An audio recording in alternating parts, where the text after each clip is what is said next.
Mr. Owens? Yes, your transport is ready. Why was I brought here? Because the company needs the one man who never asked for it. Christian Owens was 36, a contract maintenance engineer who spent most days repairing heavy equipment at the Port of Seattle. His faded denim jacket and aging Ford pickup convinced everyone that he had never made anything of himself. Richard Bennett's family believed Ariana had married beneath her.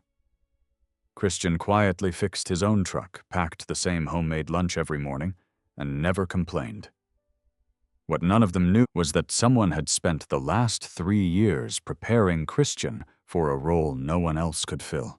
As Richard shoved his worn suitcase onto the driveway and ordered him off the property forever, the distant thump of helicopter blades rolled across the quiet neighborhood. If you're watching from somewhere in the world, leave a comment telling us your country and your local time right now. I'd love to see where everyone is joining from. And if you enjoy slow-burning stories filled with powerful twists and satisfying justice, don't forget to subscribe so you won't miss tomorrow's story. The Bennett residence overlooked Lake Washington from the highest point of Mercer Island, surrounded by stone walls, imported maple trees, and security cameras that covered every entrance.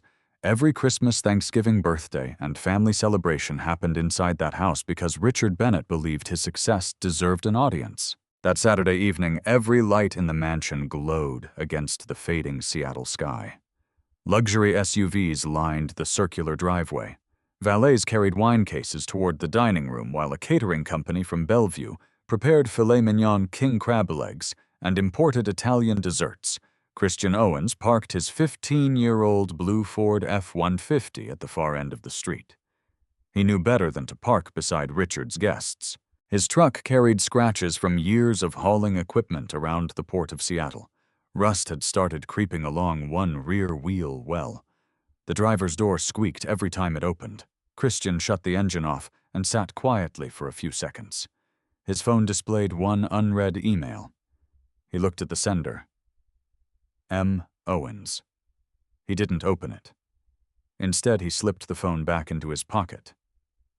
Some things were better handled after tonight. He climbed out, carrying a simple brown paper bag. Inside were homemade cinnamon rolls Ariana loved since they were dating in college. Not expensive, just fresh. He had baked them before sunrise. Inside the mansion, laughter echoed through marble hallways. Richard Bennett stood near the fireplace holding a crystal glass of 30-year-old scotch. His navy Italian suit fit perfectly. Several business partners listened as he described his newest waterfront development outside Tacoma. Another 82 luxury homes, Richard said proudly. Every unit was sold before construction even reached the second floor. The guests applauded politely. Ethan Bennett immediately stepped forward. I told Dad that project would explode, he said with a grin. He tapped the keys of a brand-new silver Porsche 911, resting in the driveway where everyone could see it through the glass wall. Actually, Ethan added, I finally upgraded my car. Several relatives walked outside just to admire it. Chloe Bennett followed with her phone already recording. Guys, look at this lighting, she told her followers during a live stream. Family success dinner, my father-in-law keeps winning.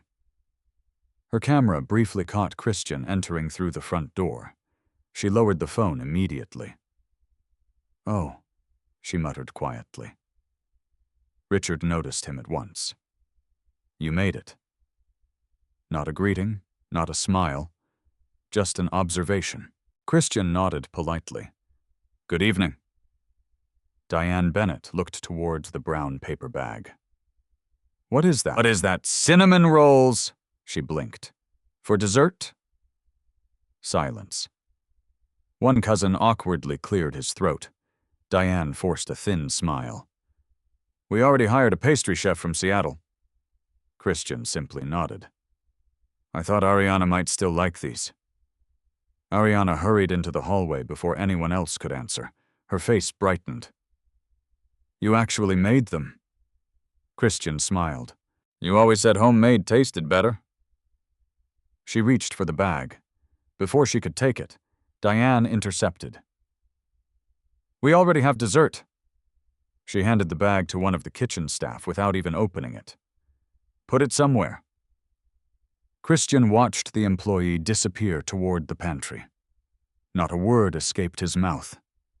Inside, disappointment flickered briefly across his face.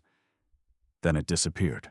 The dining room seated 20 people beneath a massive crystal chandelier imported from France. Richard sat at the head of the table. Diane sat opposite him. Ethan and Chloe occupied seats closest to the business guests. Christian and Ariana were placed near the end beside two teenage cousins. It had become tradition. No one mentioned it anymore. Dinner began. Richard dominated every conversation. Interest rates, commercial construction, political donations, private golf clubs. Christian quietly cut his steak into small pieces. One guest finally turned toward him. "So, Christian," he smiled politely. "What exactly do you do again?" Before Christian could answer, Ethan laughed. "He fixes broken machines." Several people chuckled. Richard added calmly, "Contract maintenance." "As needed," Ethan corrected. "Basically, if equipment breaks, they call him?" Christian nodded. "That's right." The guest asked, "How long have you been there?" "Almost 5 years. And you're happy with that?" Christian placed his fork down. "I enjoy solving problems." Ethan laughed louder.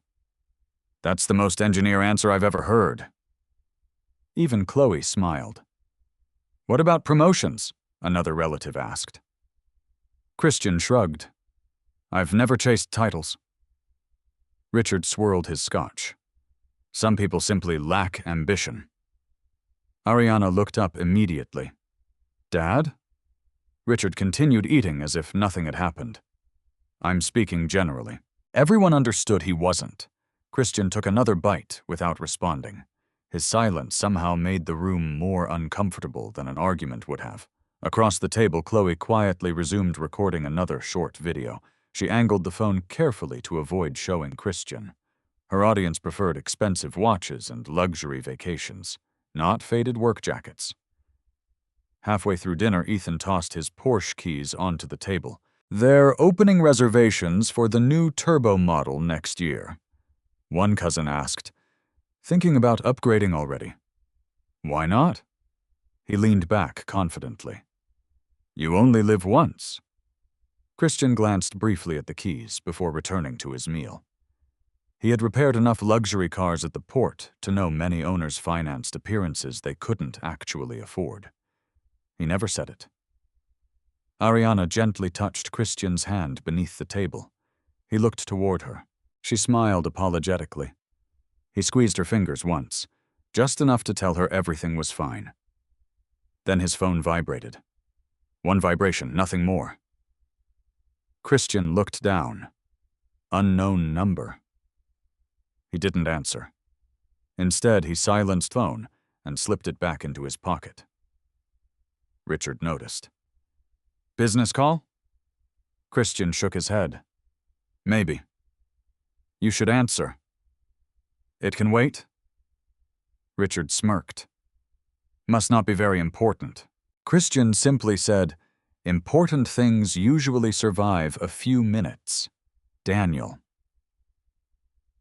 One of Richard's investors laughed. "I wish my employees thought like that." Conversation shifted again. Vacation homes, stock portfolios, private schools, ski trips to Aspen. Christian contributed almost nothing. Not because he couldn't, because he preferred listening. People often revealed far more than they intended when they believed someone insignificant was sitting nearby. As dessert arrived, Diane suddenly remembered the cinnamon rolls. "Oh." She looked toward the kitchen. "Weren't there some homemade pastries?" The employee returned, holding the unopened paper bag. "They're still warm." Diane frowned. "Just leave them." Nobody reached for them, not even Ariana. She knew the moment had passed. Christian looked at the untouched bag for only a second. Then he quietly drank the last of his coffee. Outside rain began tapping gently against the tall windows. Seattle's familiar gray evening settled over the lake. Another vibration came from Christian's phone. This time there were two. He didn't look immediately. Instead, he waited until everyone became distracted by Richard explaining another multi-million-dollar acquisition. Then he glanced under the table. 3 missed calls. Same unknown number. A new text appeared. Arrival confirmed. ETA 22 minutes. Please remain available. Christian stared at the message. His expression barely changed.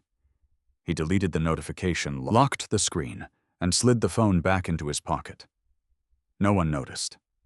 Except Ariana. She whispered softly, "Everything okay?" Christian met her eyes. "Yes." "You seem distracted." "I'm just waiting for something." "What?" He hesitated. "I honestly don't know yet." Before Ariana could ask another question, Richard stood and tapped his glass with a spoon. "I've been thinking." The room became silent. His eyes settled directly on Christian. "And I believe tonight is the right time to discuss something that's been bothering this family for years." Christian slowly placed his coffee cup onto its saucer. He already knew where the conversation was heading, but he remained perfectly still. Richard Bennett rested both hands on the polished oak table. His voice carried the calm confidence of a man accustomed to making decisions that no one questioned. "I've tolerated this long enough." Every conversation stopped.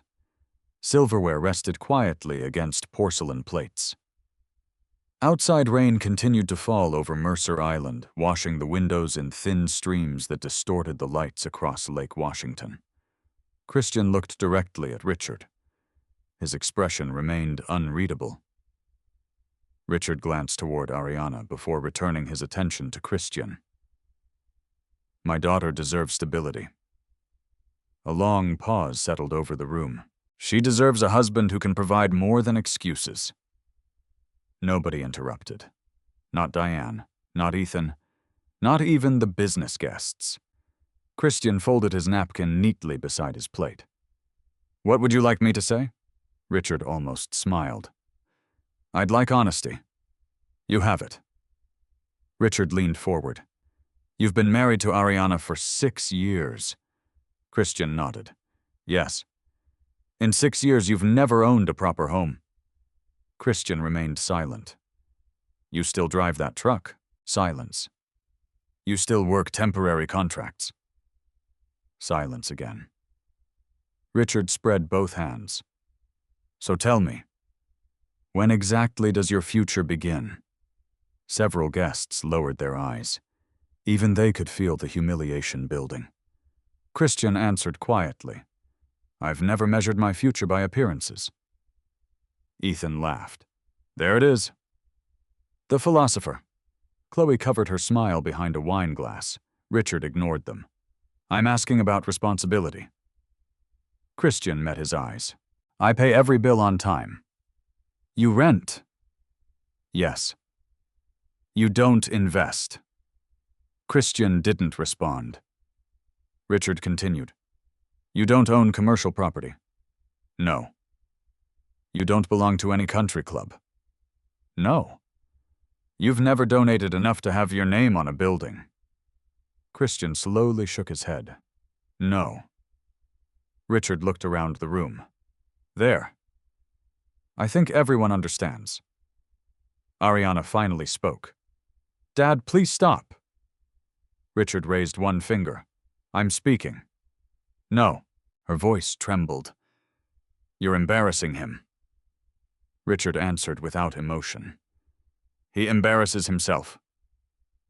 Christian noticed Ariana gripping the edge of the table so tightly that her knuckles turned white. He wished she wouldn't. She shouldn't have to fight this battle. Not tonight. Not in front of everyone. He gently touched her wrist beneath the table. She looked toward him. His eyes told her one thing. Don't. She understood immediately. Christian wasn't surrendering. He simply wasn't going to fight. Richard misunderstood the silence. "You see, he doesn't even defend himself," Christian finally answered. I don't believe every accusation deserves a response. Ethan laughed again. No, you just don't have one. Richard walked slowly around the dining table. Each expensive leather shoe echoed softly across the hardwood floor. He stopped behind Christian's chair. I've spent years hoping you'd prove me wrong. I haven't. You've remained exactly what you were. Christian calmly replied. A maintenance engineer. Richard's face hardened. A man without ambition. Christian corrected him. A man with a job. The room became very still. Richard lowered his voice. You know what your problem is. Christian waited. You've become comfortable being ordinary. Christian didn't answer, because part of what Richard said sounded true. Christian had never cared about expensive things. He enjoyed repairing machines. He enjoyed quiet mornings. He enjoyed cooking breakfast with Ariana before work. He enjoyed solving mechanical problems no one else could solve. Those things had always been enough. Richard mistook contentment for failure. The difference mattered. Christian simply knew Richard would never understand it. Diane suddenly stood. I think this conversation should end. Richard looked toward her. No. It should finally finish. He faced Christian once more. I've decided something. Ariana immediately shook her head. No. Richard ignored her. As long as you're unwilling to build a real future. He pointed towards the front entrance. You are no longer welcome in this house. The words landed with startling clarity. Nobody spoke. Christian looked at Ariana. Pain crossed her face. She stood immediately. If Christian leaves, Richard interrupted. You stay. Dad, you stay. Diane grabbed Ariana's arm. Honey, don't make this worse. I'm going with my husband. No. Richard's voice remained cold. You'll stay tonight. We'll talk tomorrow. Christian quietly stood.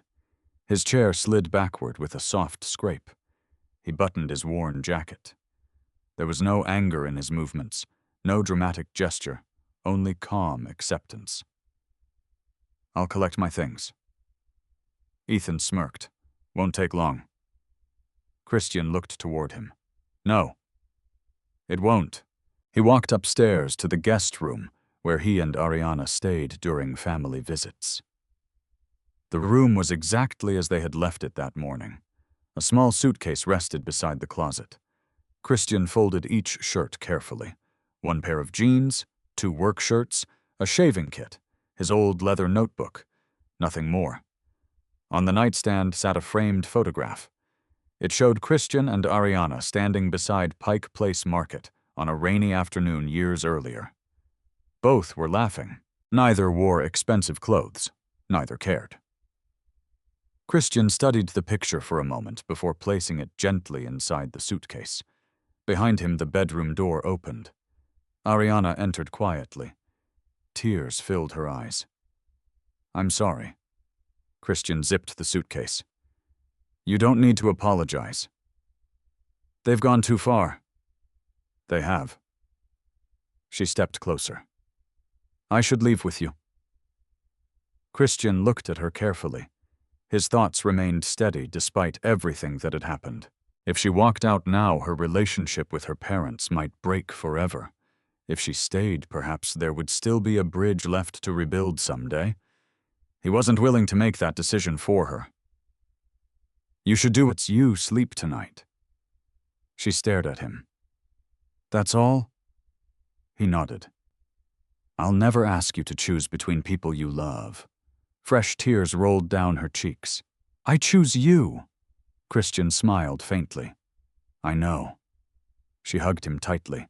For several long seconds, neither spoke. Then another vibration came from Christian's phone. He felt it inside his jacket. Again. Unknown number. He didn't answer. Ariana noticed. Who keeps calling? I honestly don't know. Shouldn't you find out? Christian glanced toward the screen. The number appeared again. His thumb hovered over accept. Then he remembered something Margaret Owens had once told him almost 3 years earlier. Never interrupt an important goodbye for an uncertain hello. If it matters, they'll find you. He pressed decline. The phone immediately displayed a voicemail notification. Christian locked the screen without listening. He slipped the phone back into his pocket. Downstairs, Ethan shouted loudly enough for everyone to hear. "Need help carrying all that wealth?" Several relatives laughed awkwardly. Christian picked up his suitcase. Ariana reached for his hand. He squeezed it gently before letting go. "I'll call you. I'll come home tonight. If you can." She nodded. "I promise." Christian walked downstairs, one slow step at a time. Every face turned toward him. Richard stood beside the front door. Diane crossed her arms. Ethan leaned casually against the wall, with his phone already recording. Chloe whispered, "This is unbelievable." Christian stopped in front of Richard. "I appreciate your hospitality over the years." Richard said nothing. Christian continued, "I hope someday this family finds peace." Ethan laughed. "Still giving speeches?" Christian ignored him. He reached for the doorknob. Before he could turn it, Diane suddenly picked up the brown paper bag containing the untouched cinnamon rolls. Without opening it, she tossed it toward him.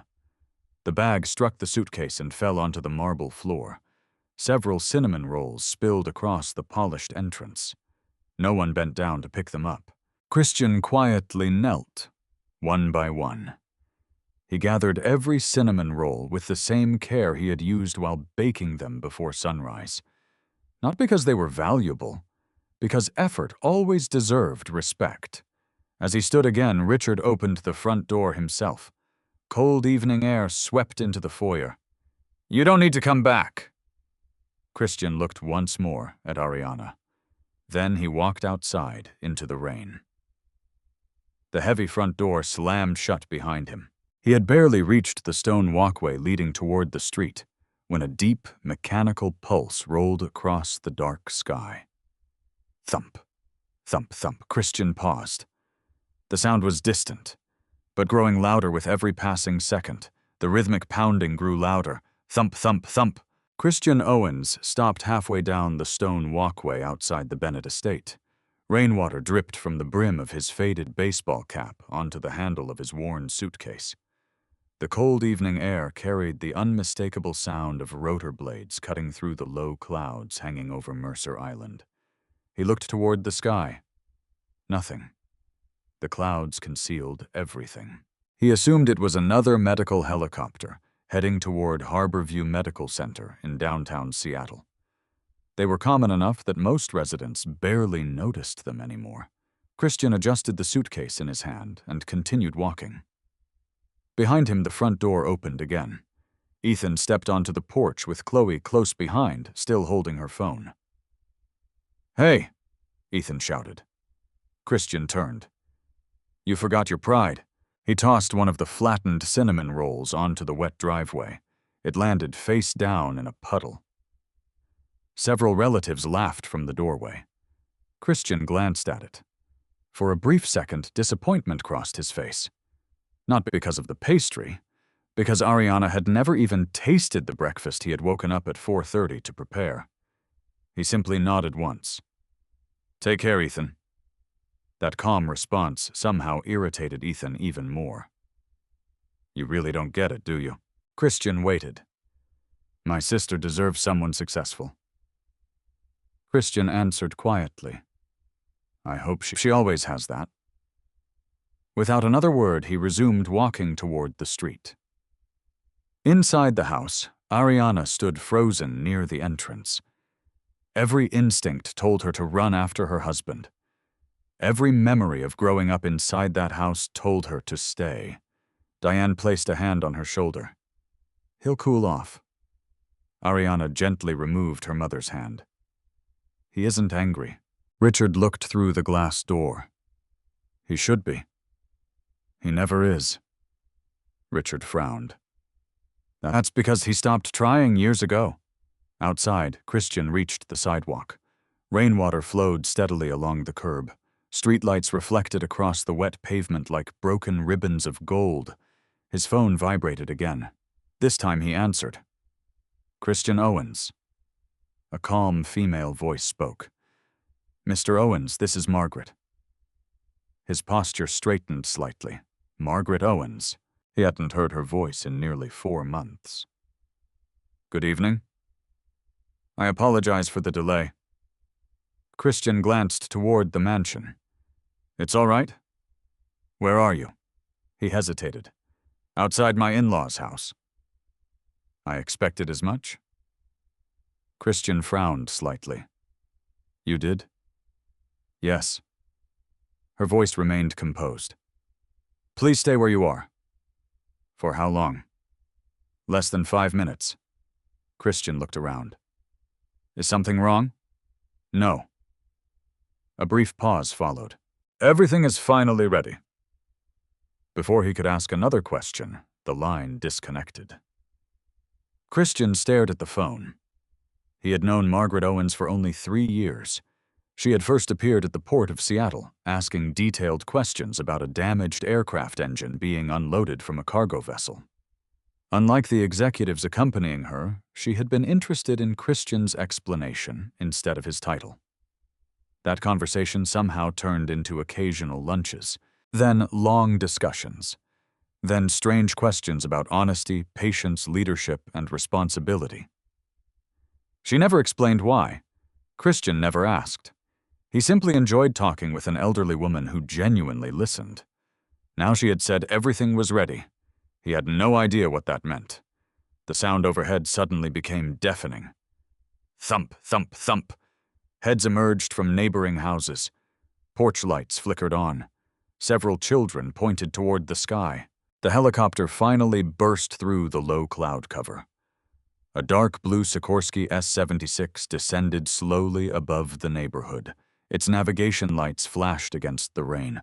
Wind rushed through the maple trees. Leaves scattered across the street.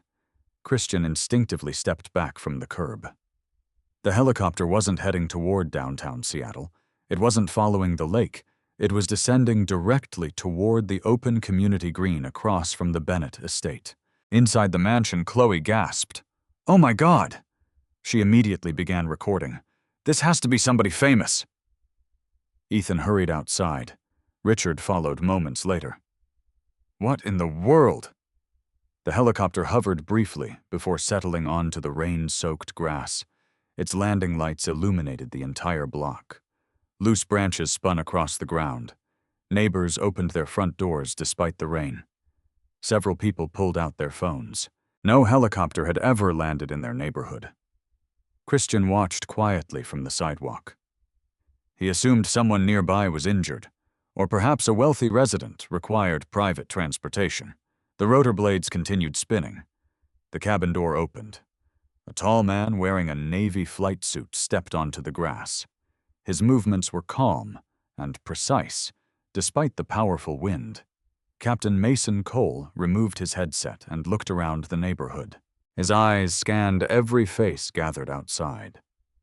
Richard straightened his expensive suit. He quietly whispered to Diane.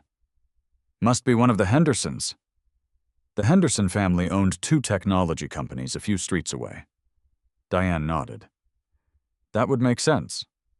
Ethan smiled confidently. "I'll go introduce myself." Before anyone could stop him, Ethan walked confidently toward the helicopter. Captain Cole noticed him approaching. "Sir." Ethan smiled broadly. "Welcome to Mercer Island." Captain Cole extended one hand. "For your safety, please remain behind the marked area." "Oh," Ethan laughed awkwardly. "Of course." "I'm Ethan Bennett." Captain Cole acknowledged the introduction with a brief nod before continuing to scan the crowd. His attention moved past Richard, past Diane, past Ariana standing barefoot on the front porch. Finally, his eyes settled on the man standing quietly beside the old blue pickup truck parked along the curb. "Christian." Captain Cole immediately began walking toward him. Each step caused confusion to spread across the watching crowd. Richard frowned. No. Ethan looked over his shoulder. Captain Cole stopped directly in front of Christian. Rain dotted both men's jackets. For a moment, neither spoke. Then the pilot smiled politely. "Mr. Christian Owens?" Christian blinked once. "Yes." Captain Cole removed a waterproof envelope from inside his jacket. "My name is Mason Cole." He extended his hand. "I'm here to escort you." Christian shook it automatically. "I'm sorry. I think you may have the wrong person." Captain Cole smiled again. "I assure you, sir, we do not." He handed Christian the sealed envelope. Across the street, complete silence settled over the Bennett family. Even Chloe had lowered her phone. Christian looked down. The envelope carried a silver embossed crest. He recognized it instantly. It was the same emblem Margaret Owens had once shown him on an old leather notebook, but had never explained. He carefully opened the envelope. Inside was a single letter. Only one sentence appeared. "Your transportation has arrived. Please accompany Captain Mason Cole immediately. Signed, Margaret Owens." Christian read the sentence twice, then looked back at the helicopter. Captain Cole spoke quietly enough that only Christian could hear. "Mrs. Owens apologizes for the secrecy." Christian looked genuinely confused. "Where exactly are we going?" Captain Cole answered with complete professionalism. "She requested that I tell you only after departure." Christian glanced toward the Bennett residence. Ariana stood motionless, unable to process what she was witnessing. Richard's confident expression had completely disappeared. Ethan looked as though someone had drained every ounce of color from his face. None of them spoke. None of them moved. Christian looked back at Captain Cole. "I wasn't expecting this." Captain Cole nodded. "Neither were we, sir." Christian hesitated. "My wife—" Captain Cole followed his gaze toward Ariana. "If you wish, you have 1 minute." Christian slowly crossed the street. The Bennett family instinctively stepped aside as he approached. No one mocked him now. No one laughed. Only the sound of spinning rotor blades filled the silence. Christian stopped in front of Ariana. She searched his face for answers. "What is happening?" He gave the only truthful answer he had. "I honestly don't know." She looked toward the helicopter. "Is that really here for you?" Christian glanced back once. "I think so." His voice remained calm, but for the first time that evening, even he no longer knew where the next hour of his life was leading. Ariana searched Christian's face one last time. "I'll call you the moment I get home." Christian nodded. "I'll answer." She wanted to ask 100 questions. Who was Margaret? Why had a helicopter come for him? Why had he never mentioned any of this? Instead, she reached up and straightened the collar of his faded denim jacket, the same quiet gesture she had repeated before countless workdays over 6 years of marriage.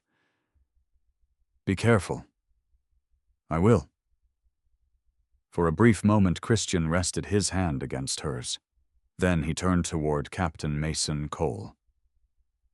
The pilot took Christian's suitcase without hesitation. "I'll carry that, sir." Christian instinctively reached for it. "I can manage." "I know you can." Captain Cole smiled politely.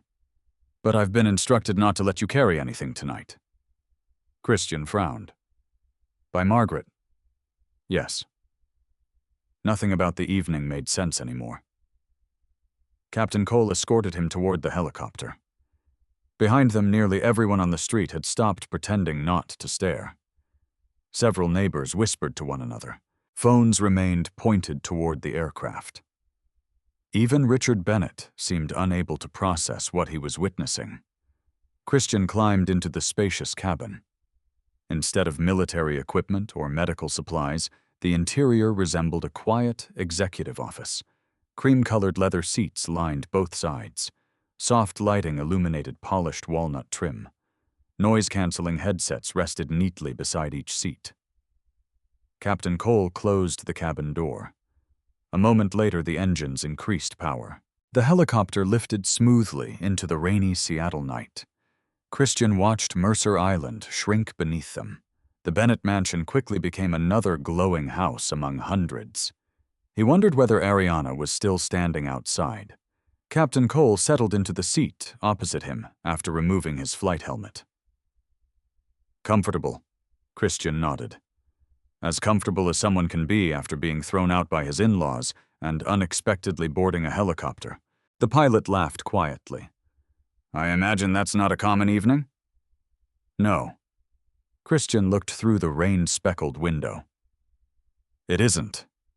For several minutes, neither man spoke. Seattle stretched beneath them in shimmering reflections.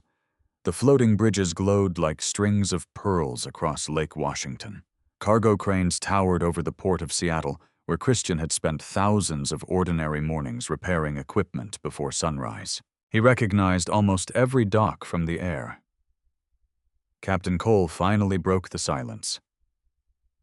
"Mrs. Owens said you'd probably have questions." "I have plenty. I'll answer the ones I'm allowed to." Christian smiled faintly. "Fair enough." "First," Captain Cole leaned back, "Mrs. Margaret Owens is waiting for you." "I know." "Second, we're not flying to a hospital." "I didn't think so." "We're heading to Bainbridge Island." Christian blinked. "Bainbridge?" Captain Cole nodded. The northern shoreline. Christian had visited Bainbridge only twice. Once for a ferry maintenance project, once for lunch with Margaret, almost a year earlier. She had shown him an old waterfront estate, but never taken him inside. Instead, they had walked the gardens while discussing decisions people made when nobody was watching. At the time, Christian assumed she simply enjoyed philosophical conversations. Now those memories suddenly felt different. He looked back toward Captain Cole. "Why all the secrecy?" The pilot considered the question. "Because until tonight?" He paused carefully. "You were still being observed." Christian frowned. "Observed?" Captain Cole offered no further explanation. "I'm sorry. That's all I can say." Christian accepted the answer without pressing. He had learned years ago that pushing people rarely revealed useful information. Patience often accomplished more. The helicopter crossed Elliott Bay before turning northwest. Rain gradually faded. Clouds opened just enough to reveal a pale moon reflecting across Puget Sound. Christian stared outside. His thoughts drifted back over the previous 3 years. Margaret Owens had entered his life unexpectedly. She never asked about his income, never asked about promotions, never cared what he drove. Instead, she asked questions no employer had ever asked.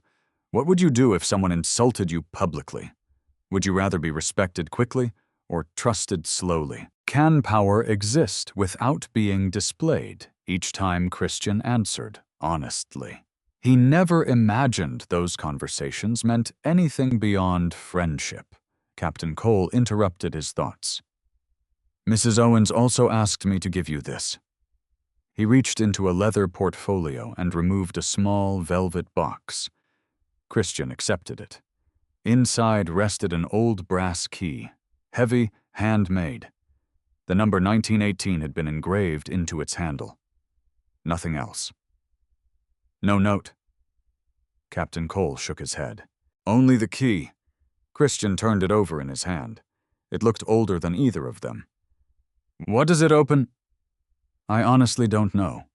Captain Cole smiled. "I've never seen it before tonight." Christian closed the box. The mystery only deepened.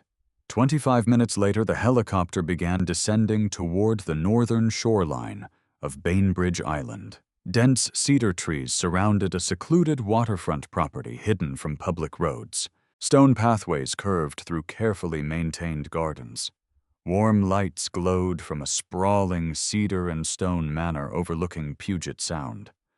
A private helipad sat near the shoreline. Christian recognized the property immediately. Margaret had once told him it belonged to an old friend. Apparently, she had not been entirely truthful. The helicopter landed smoothly. As the rotor blades slowed, 2 black SUVs remained parked nearby. Several men and women wearing dark business attire stood waiting despite the late hour. None appeared surprised. It was as though they had expected Christian all along. Captain Cole opened the cabin door. Cool sea air rushed inside, carrying the scent of salt water and pine trees. Christian stepped onto the helipad. A middle-aged woman with silver hair approached first. She wore a charcoal suit instead of formal evening clothes. Professional. Composed. She extended her hand. "Mr. Owens. My name is Amelia Grant. I'm General Counsel." Christian shook her hand politely. "General Counsel for whom?" She smiled faintly. "You'll understand shortly." Another man introduced himself. "Daniel Brooks."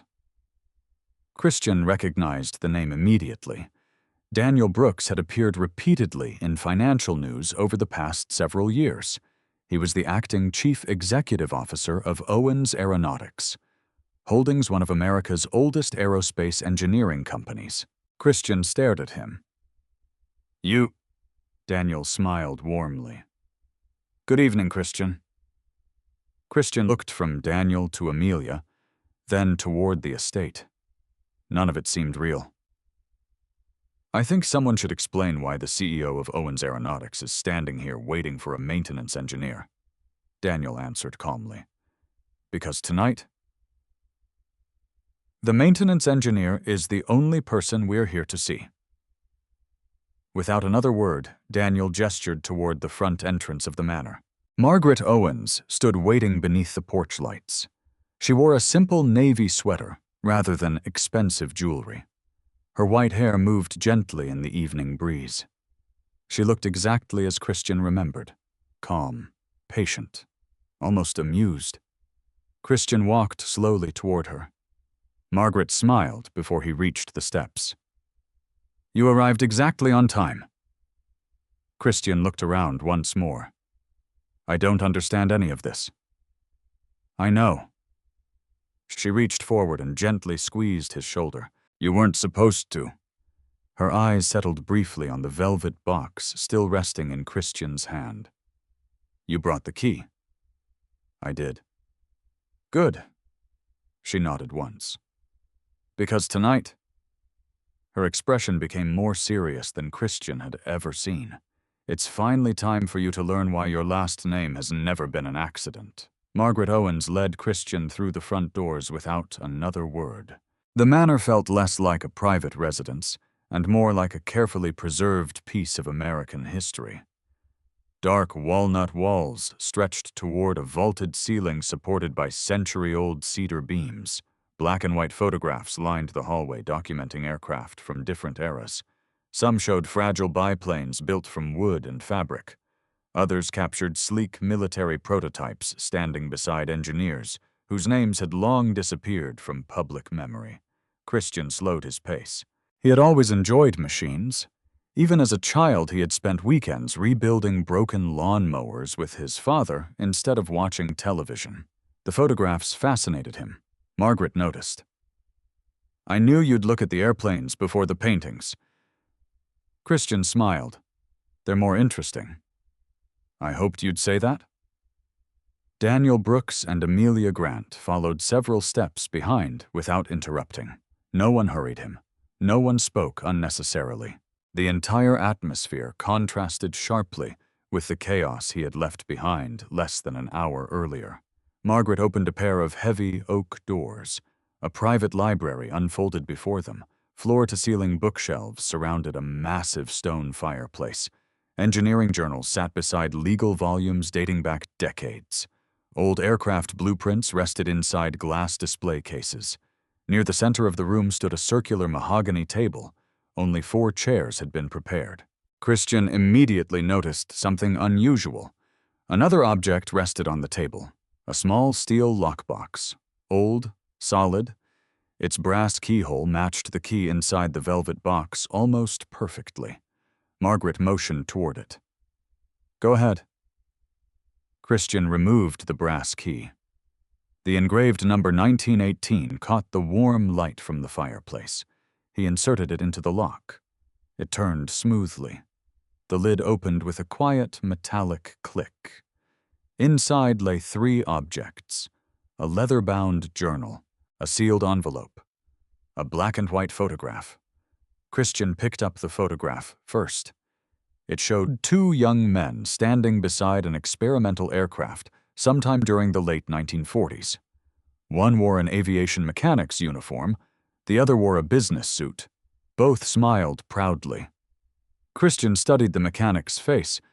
Something felt strangely familiar. Margaret watched silently. It took me years before I noticed the resemblance, too. Christian looked up. "Who are they?"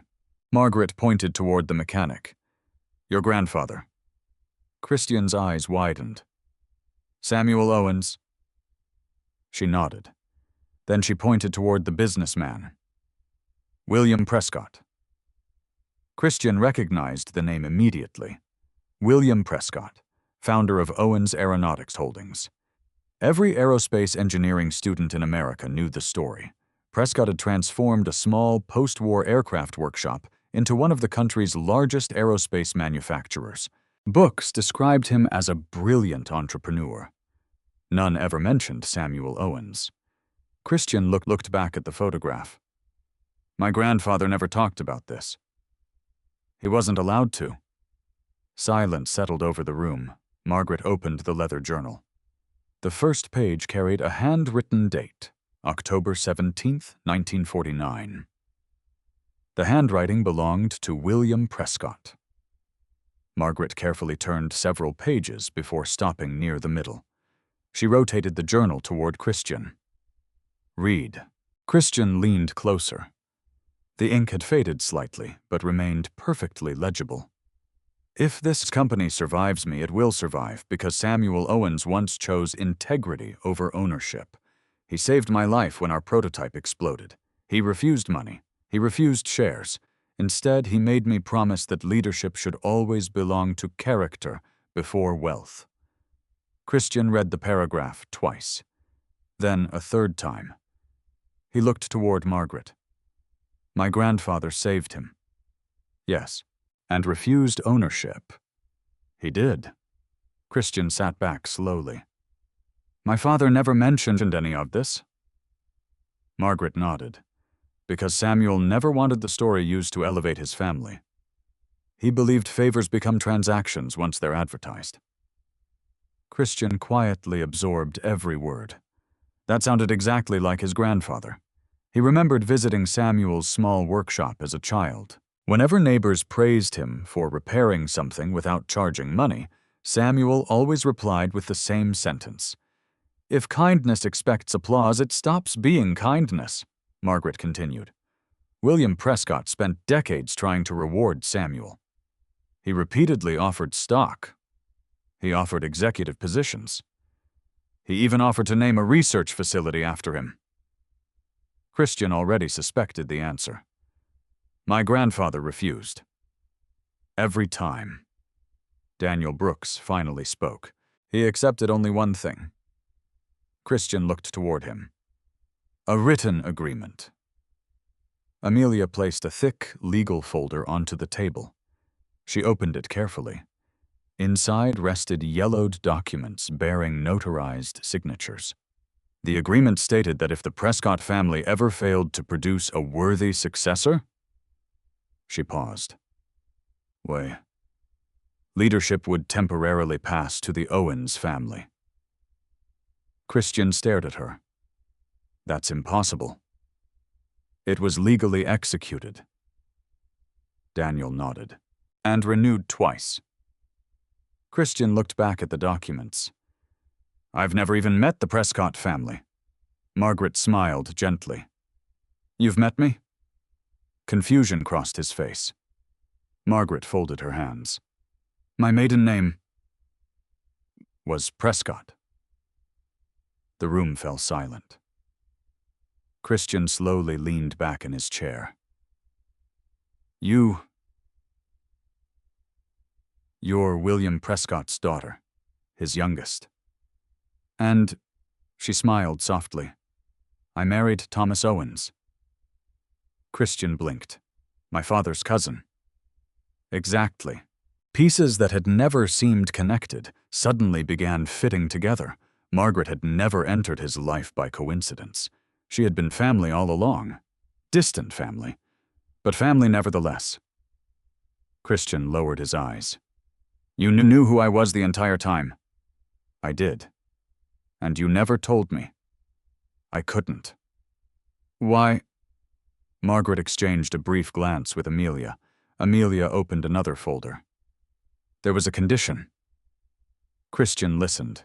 The agreement required any potential successor to be evaluated without knowledge of the process. For how long? Daniel answered. 3 years. Christian looked genuinely stunned. You've been evaluating me for 3 years. Daniel nodded. Quietly. Christian tried to remember every unusual encounter since meeting Margaret. The questions, the unexpected invitations, the chance meetings with strangers who now suddenly seemed less random. Were all those people? Margaret answered. Some were engineers. Some were former executives. Some were simply ordinary citizens.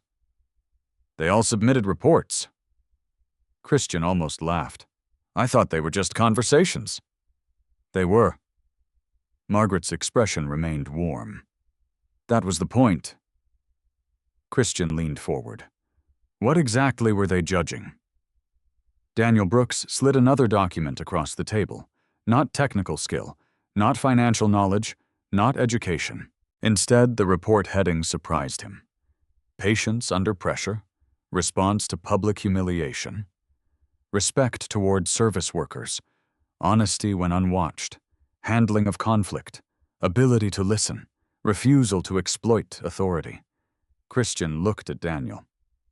You've got to be kidding. I'm not. Daniel's voice remained steady. The board has seen brilliant executives destroy companies because they lacked those qualities. Margaret added quietly. My father believed character becomes visible only when someone thinks nothing important is happening. Christian remembered fixing a stranger's flat tire during a rainstorm nearly 2 years earlier. An elderly cashier he had helped after her register malfunctioned. A young apprentice he had defended when another mechanic blamed him unfairly. None of those moments had seemed important. Now he wondered whether someone had been watching every one of them. He looked almost uncomfortable. This feels intrusive. Margaret nodded. It was. And I argued against it. But after watching generations of leaders fail because of pride, she sighed softly. I accepted one final evaluation. Christian closed the folder. What was the result? Daniel smiled for the first time that evening. You passed every category. Christian shook his head slowly. I wasn't trying to pass anything. Margaret's eyes softened. Exactly. She reached across the table and gently rested one hand on the final sealed envelope. The test is over. Christian looked at the envelope. What happens now? Margaret slid it toward him. You finally learn why the helicopter came. Christian broke the wax seal. Inside lay a formal legal appointment signed by every surviving member of the Prescott family and the entire board of Owens Aeronautics Holdings. He read the title once, then again. Acting Executive Trustee. Effective immediately. Christian looked up in complete disbelief. I think... He paused, choosing his words carefully. I think you've mistaken me for someone else. Daniel Brooks slowly shook his head. No, Christian. For 3 years. We've been making absolutely certain that we hadn't. Christian did not reach for the appointment document again. Instead, he closed the folder and rested both hands on the edge of the mahogany table. The room remained silent. Margaret allowed the silence to linger.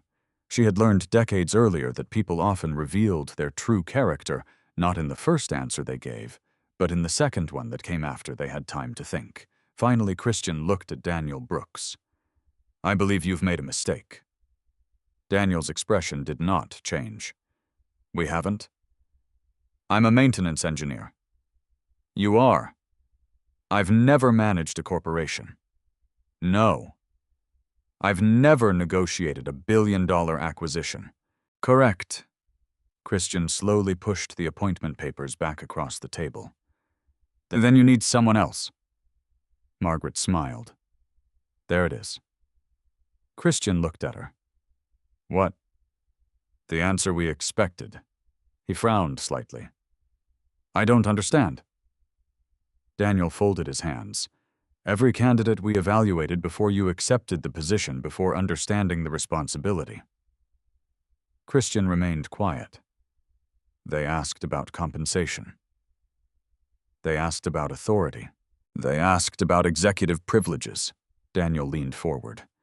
"You asked whether we had chosen the wrong person." Christian lowered his eyes for a moment.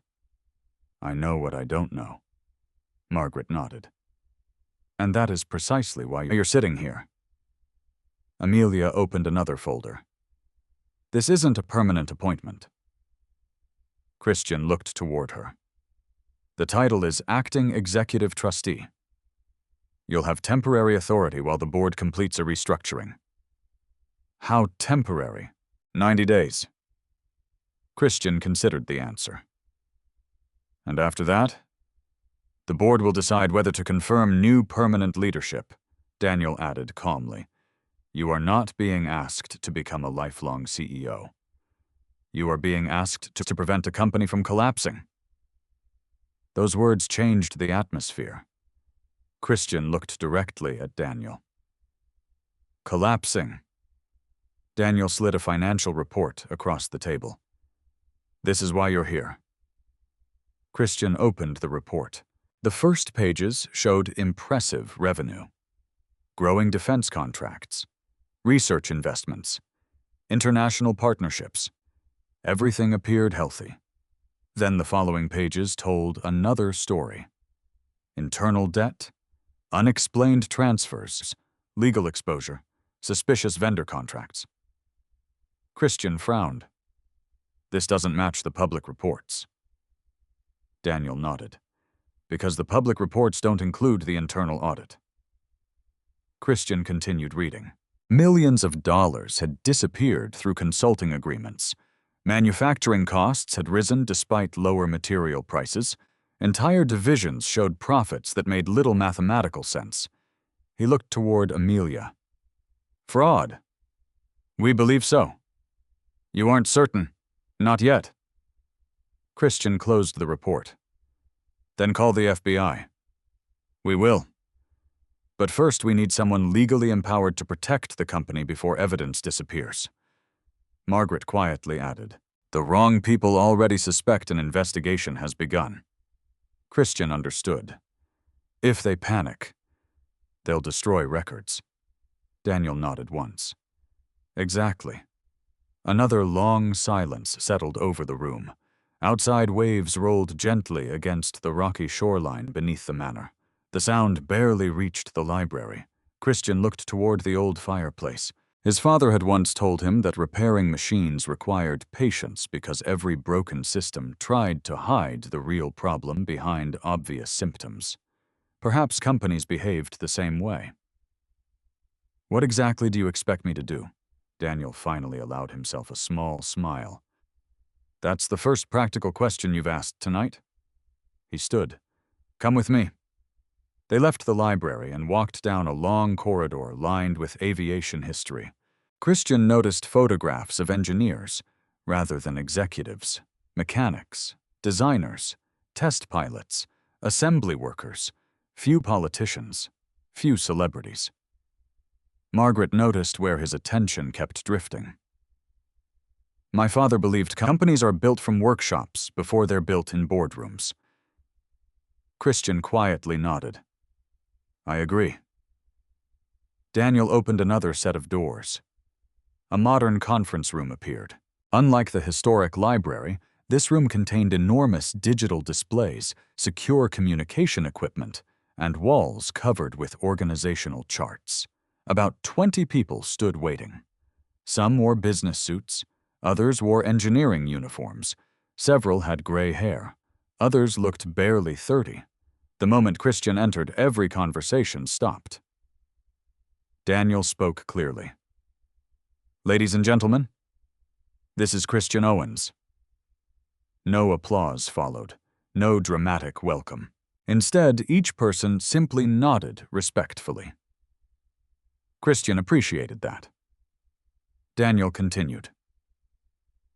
"Most of you already know why he's here." A woman wearing a manufacturing badge stepped forward first. "My name is Laura Kim. I oversee production facilities in Everett." She extended her hand. Christian shook it. She smiled warmly. "I've heard good things." He answered honestly. "I haven't done anything yet." She laughed quietly. "Exactly." Another man introduced himself. "Victor Alvarez, Aircraft Systems Engineering." One by one, they greeted him. No one mentioned helicopters. No one cared about expensive suits. Instead, every introduction focused on responsibility. Operations, safety, compliance, engineering, supply chains. Christian noticed something. Nearly everyone spoke about employees before profits. He found that encouraging. Daniel activated the largest display. A map of the United States filled the screen. Manufacturing plants appeared in Washington, Kansas, Alabama, Ohio, and Arizona. Research centers stretched from California to Virginia. Owens Aeronautics employs just over 23,000 people. Daniel pointed toward the map. "If this company falls, those families pay the price first." Christian stared quietly at the screen. 23,000. That number stayed with him. Not market value, not stock price, families, children, mortgages, medical insurance, college tuition. Real people. He slowly understood why Margaret had never described this as an opportunity. She had described it as a responsibility. Daniel changed the display. Now photographs appeared. 6 executives, 3 board members, several outside consultants. Red lines connected financial relationships. Christian studied the chart. "What am I looking at? People we cannot yet trust." Christian looked carefully. "You aren't accusing them?" "No, only identifying conflicts." Christian appreciated the distinction.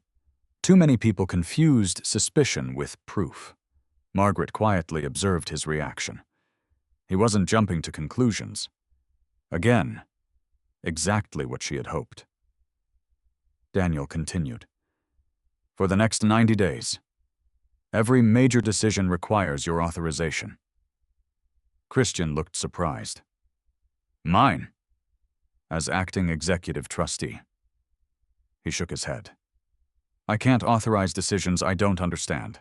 Daniel expected that answer. "Which is why your first assignment isn't signing documents." He handed Christian another folder. "Read." Christian opened it. The title covered only 1 page. Internal Operations Review. Estimated reading time 127 hours. He looked up. Daniel almost smiled. "I told you we weren't hiring a figurehead." Christian turned several pages. Manufacturing procedures, compliance reviews, financial audits, engineering reports. Thousands upon thousands of pages. He looked toward Margaret. "When do you expect me to finish this?" "As long as it takes," Daniel added. "You won't attend your first board meeting until you've read enough to challenge every assumption in the room." Christian closed the binder. "I appreciate that. No one should lead people they don't understand." Margaret exchanged a satisfied glance with Daniel. Again, exactly the answer they expected. Daniel walked toward the conference room window overlooking Puget Sound. "The board wants you introduced tomorrow morning." Christian immediately answered. "No." Daniel turned. "No. I won't stand in front of senior engineers pretending I know their business after one evening. The room became completely still. Several executives quietly watched Daniel's reaction. Instead of disagreeing, Daniel smiled. Then when... Christian thought carefully. I'll meet department heads. I'll listen. I'll read. I'll visit the manufacturing floor. I'll ask questions. And only after that will I accept standing at the head of the table. No one spoke for several seconds. Finally, Laura Kim broke the silence. I've worked here 22 years. She looked around the room. That's the first leadership decision I've heard in a long time that actually sounds like leadership. Several people nodded. Daniel slowly extended his hand. Mr. Owens, for the first time in months, I believe this company has a chance. Christian shook his hand. Not because he felt ready, he didn't. But because 23,000 families deserved someone willing to prepare before pretending to lead. As the meeting ended, Amelia quietly approached him with a secure company phone. It'll be activated in the morning. Christian accepted it. His own phone suddenly vibrated inside his jacket. He looked at the screen. 7 missed calls. Every one of them from Ariana.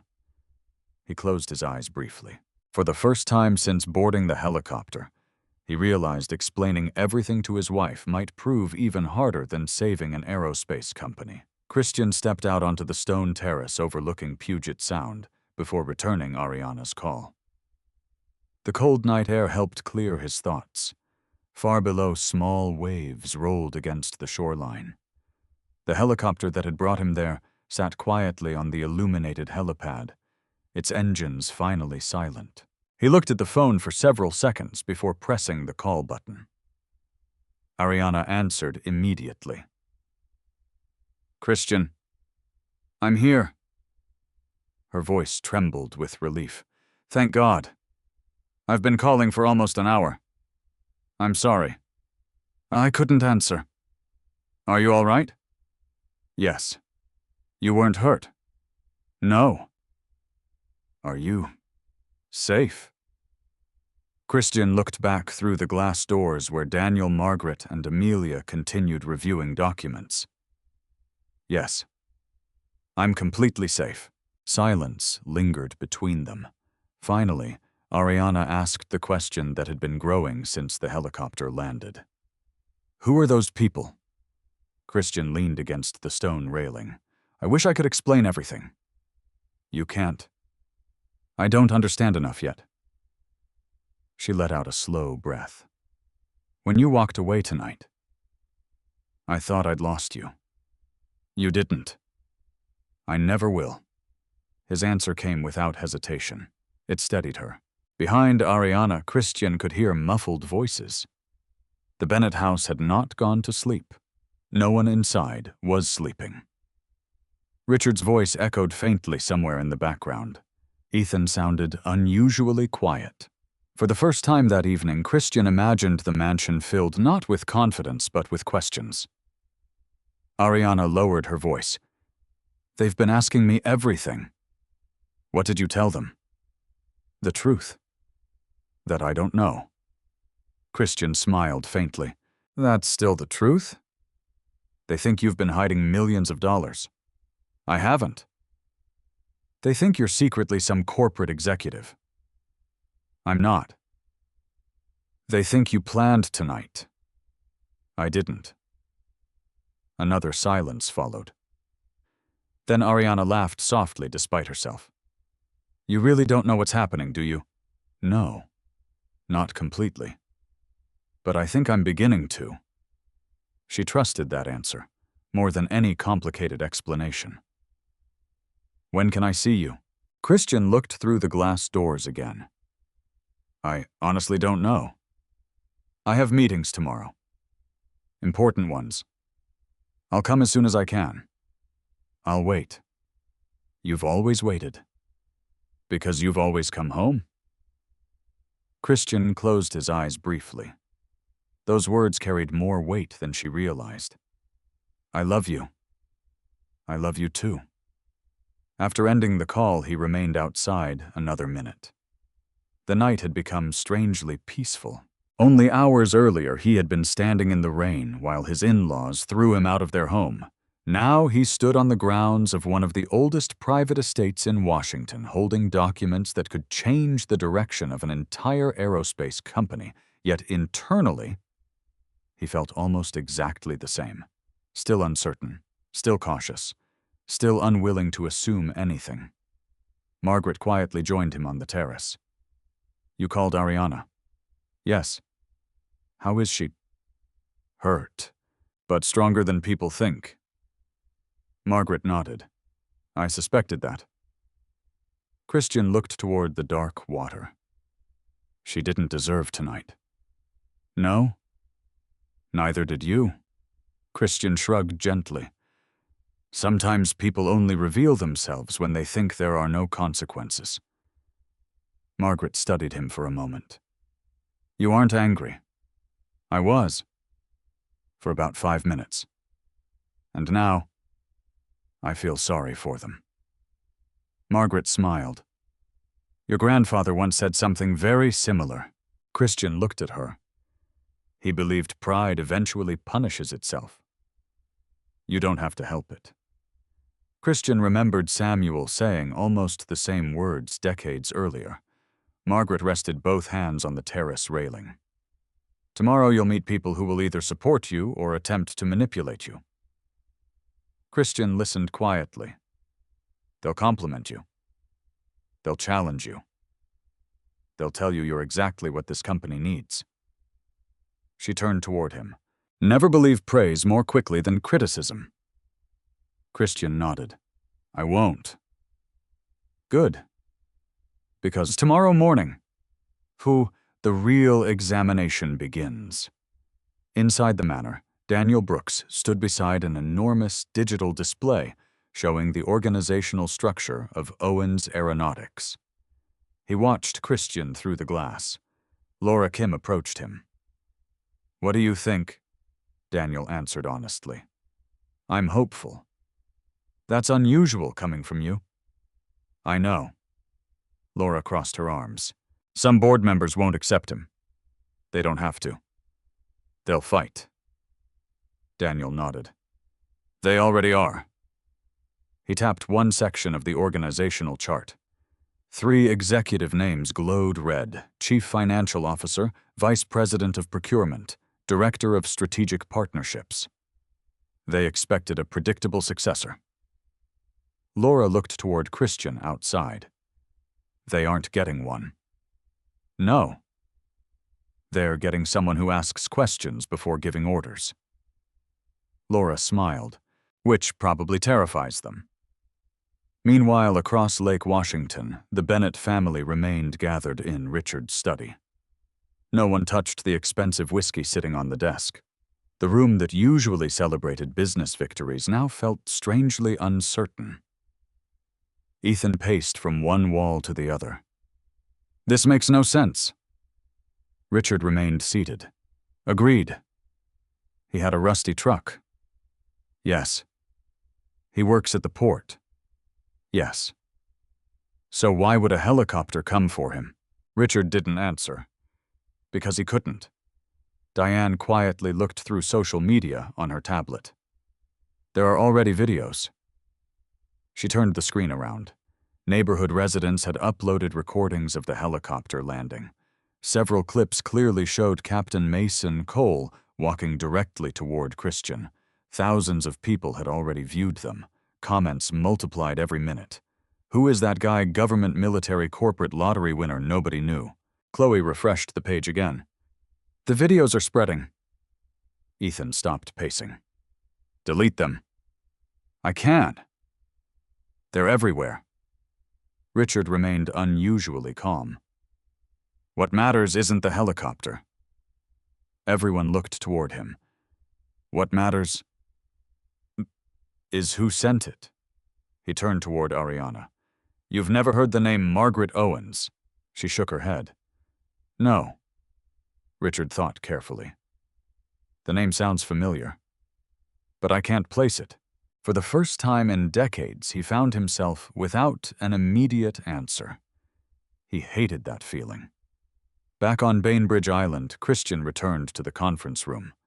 Daniel placed a hotel keycard on the table. "You'll stay here tonight."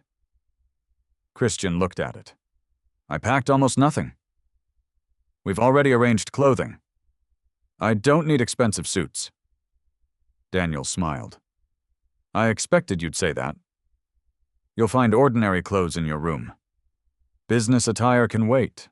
Christian appreciated the gesture. He picked up the binder labeled Internal Operations Review. It weighed nearly 15 pounds. Daniel laughed quietly. "I wasn't joking about the reading."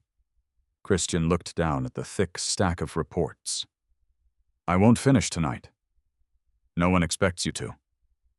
But I'll start." Margaret watched him lift the binder.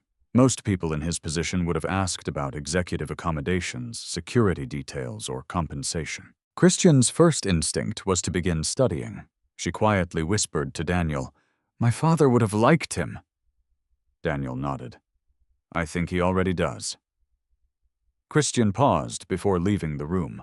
One question still lingered. He turned toward Margaret. "You've trusted me with all this." "Why?" Margaret answered without hesitation. "Because for 3 years.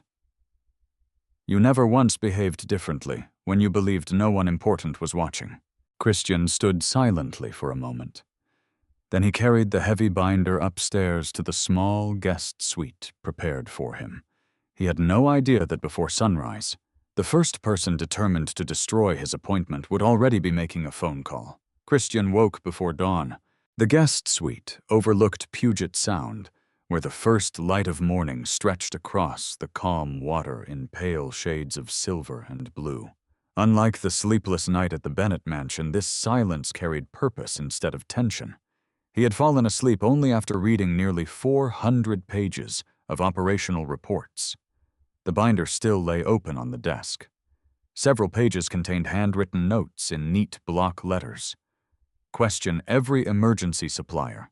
Review inventory discrepancies. Verify maintenance invoices. Compare shipping records with production schedules. Christian had not searched for dramatic conspiracies. He had simply followed numbers. Machines rarely lied. Neither did mathematics. When figures stopped making sense, experience had taught him that someone usually did. A quiet knock came at the door. Daniel Brooks entered carrying 2 paper cups of black coffee. "I guessed you were already awake." Christian accepted one. "Thank you." Daniel glanced toward the desk. "You actually started reading." Christian looked surprised. "You expected me not to—" Daniel smiled. "I expected most people wouldn't." Christian sat beside the window. "I found something strange." Daniel's expression sharpened immediately. "What?" Christian opened one section of the report. "These maintenance contracts." Daniel walked over. "What about them?" Christian pointed toward several invoices. "The Everett manufacturing plant replaced hydraulic control units 6 times last year." Daniel nodded. "That's what the reports show." Christian shook his head. "They shouldn't." "Why not?" "Because those assemblies are rated for approximately 20,000 operating hours." He tapped another page. "The machines only accumulated around 3,000 hours." Daniel frowned. So either," Christian paused, "someone installed defective components, or someone billed the company for replacements that never happened." Daniel slowly pulled out a chair. He had spent months reviewing financial statements with accountants. None had noticed something a maintenance engineer found after one night. "What makes you so certain?" Christian answered calmly. "Because I repaired the same hydraulic systems at the port of Seattle. I've never seen one fail under those conditions." Daniel looked thoughtful. "Could there be another explanation?" Christian nodded. "There always could. Which is why I want evidence before conclusions." Daniel smiled slightly. There you are again. What? Evidence before assumptions. Christian shrugged. It's cheaper. Daniel laughed quietly. And usually more accurate. A few minutes later, they entered the Secure Operations Center. Amelia Grant, Laura Kim, and several department directors were already waiting. Large digital displays covered one wall. Christian noticed that no one had assigned him the seat at the head of the conference table. Instead, Margaret had placed his name halfway down the side. He appreciated that. Daniel began the meeting. Before we discuss today's schedule, Christian has identified something. Several executives looked toward him with polite curiosity. Christian immediately corrected him. I've identified a question. Laura Kim leaned forward. Go ahead. Christian projected the maintenance records onto the largest display. I spent part of last night reviewing equipment replacement histories. He pointed toward the highlighted entries. These hydraulic assemblies. They've supposedly been replaced 6 times. Laura immediately frowned. That's impossible. Christian looked toward her. You oversee production. How long should they last? 10 years. Minimum. Several engineers around the table nodded. Christian continued. So either these records are incorrect, or something unusual is happening. One accounting director spoke up. Maintenance invoices are approved through procurement. Christian looked toward Amelia. Can we verify whether the parts actually arrived? Amelia answered immediately. I can request shipping records. Christian shook his head. Don't request. Preserve. The room became quiet. Daniel looked at him carefully. Why preserve? Christian answered without raising his voice. Because if someone is stealing, asking for records warns them. Laura slowly nodded. He has a point. Amelia immediately wrote several notes. I'll issue legal preservation orders before noon. Christian appreciated how quickly she understood. Again, no accusations, only protecting evidence. Margaret watched silently from the far end of the room. Every decision Christian made seemed to follow the same pattern. Observe, verify, act. Never reverse the order. The meeting continued. Christian asked simple questions. How are replacement vendors selected? Who approves emergency purchases? Why are invoices processed through 3 different software systems? Each question appeared ordinary. Together, they revealed a pattern. Too many emergency purchases. Too many exceptions. Too many approvals handled by the same small group of executives. By mid-morning, Christian had filled 3 notebook pages with observations. He still had not accused a single person. After the meeting, Laura Kim approached him privately. I've worked here 22 years. Christian listened. I've been telling management for months that emergency purchasing costs don't match what we're installing. Did anyone investigate? They said accounting approved everything. Christian nodded thoughtfully. And accounting?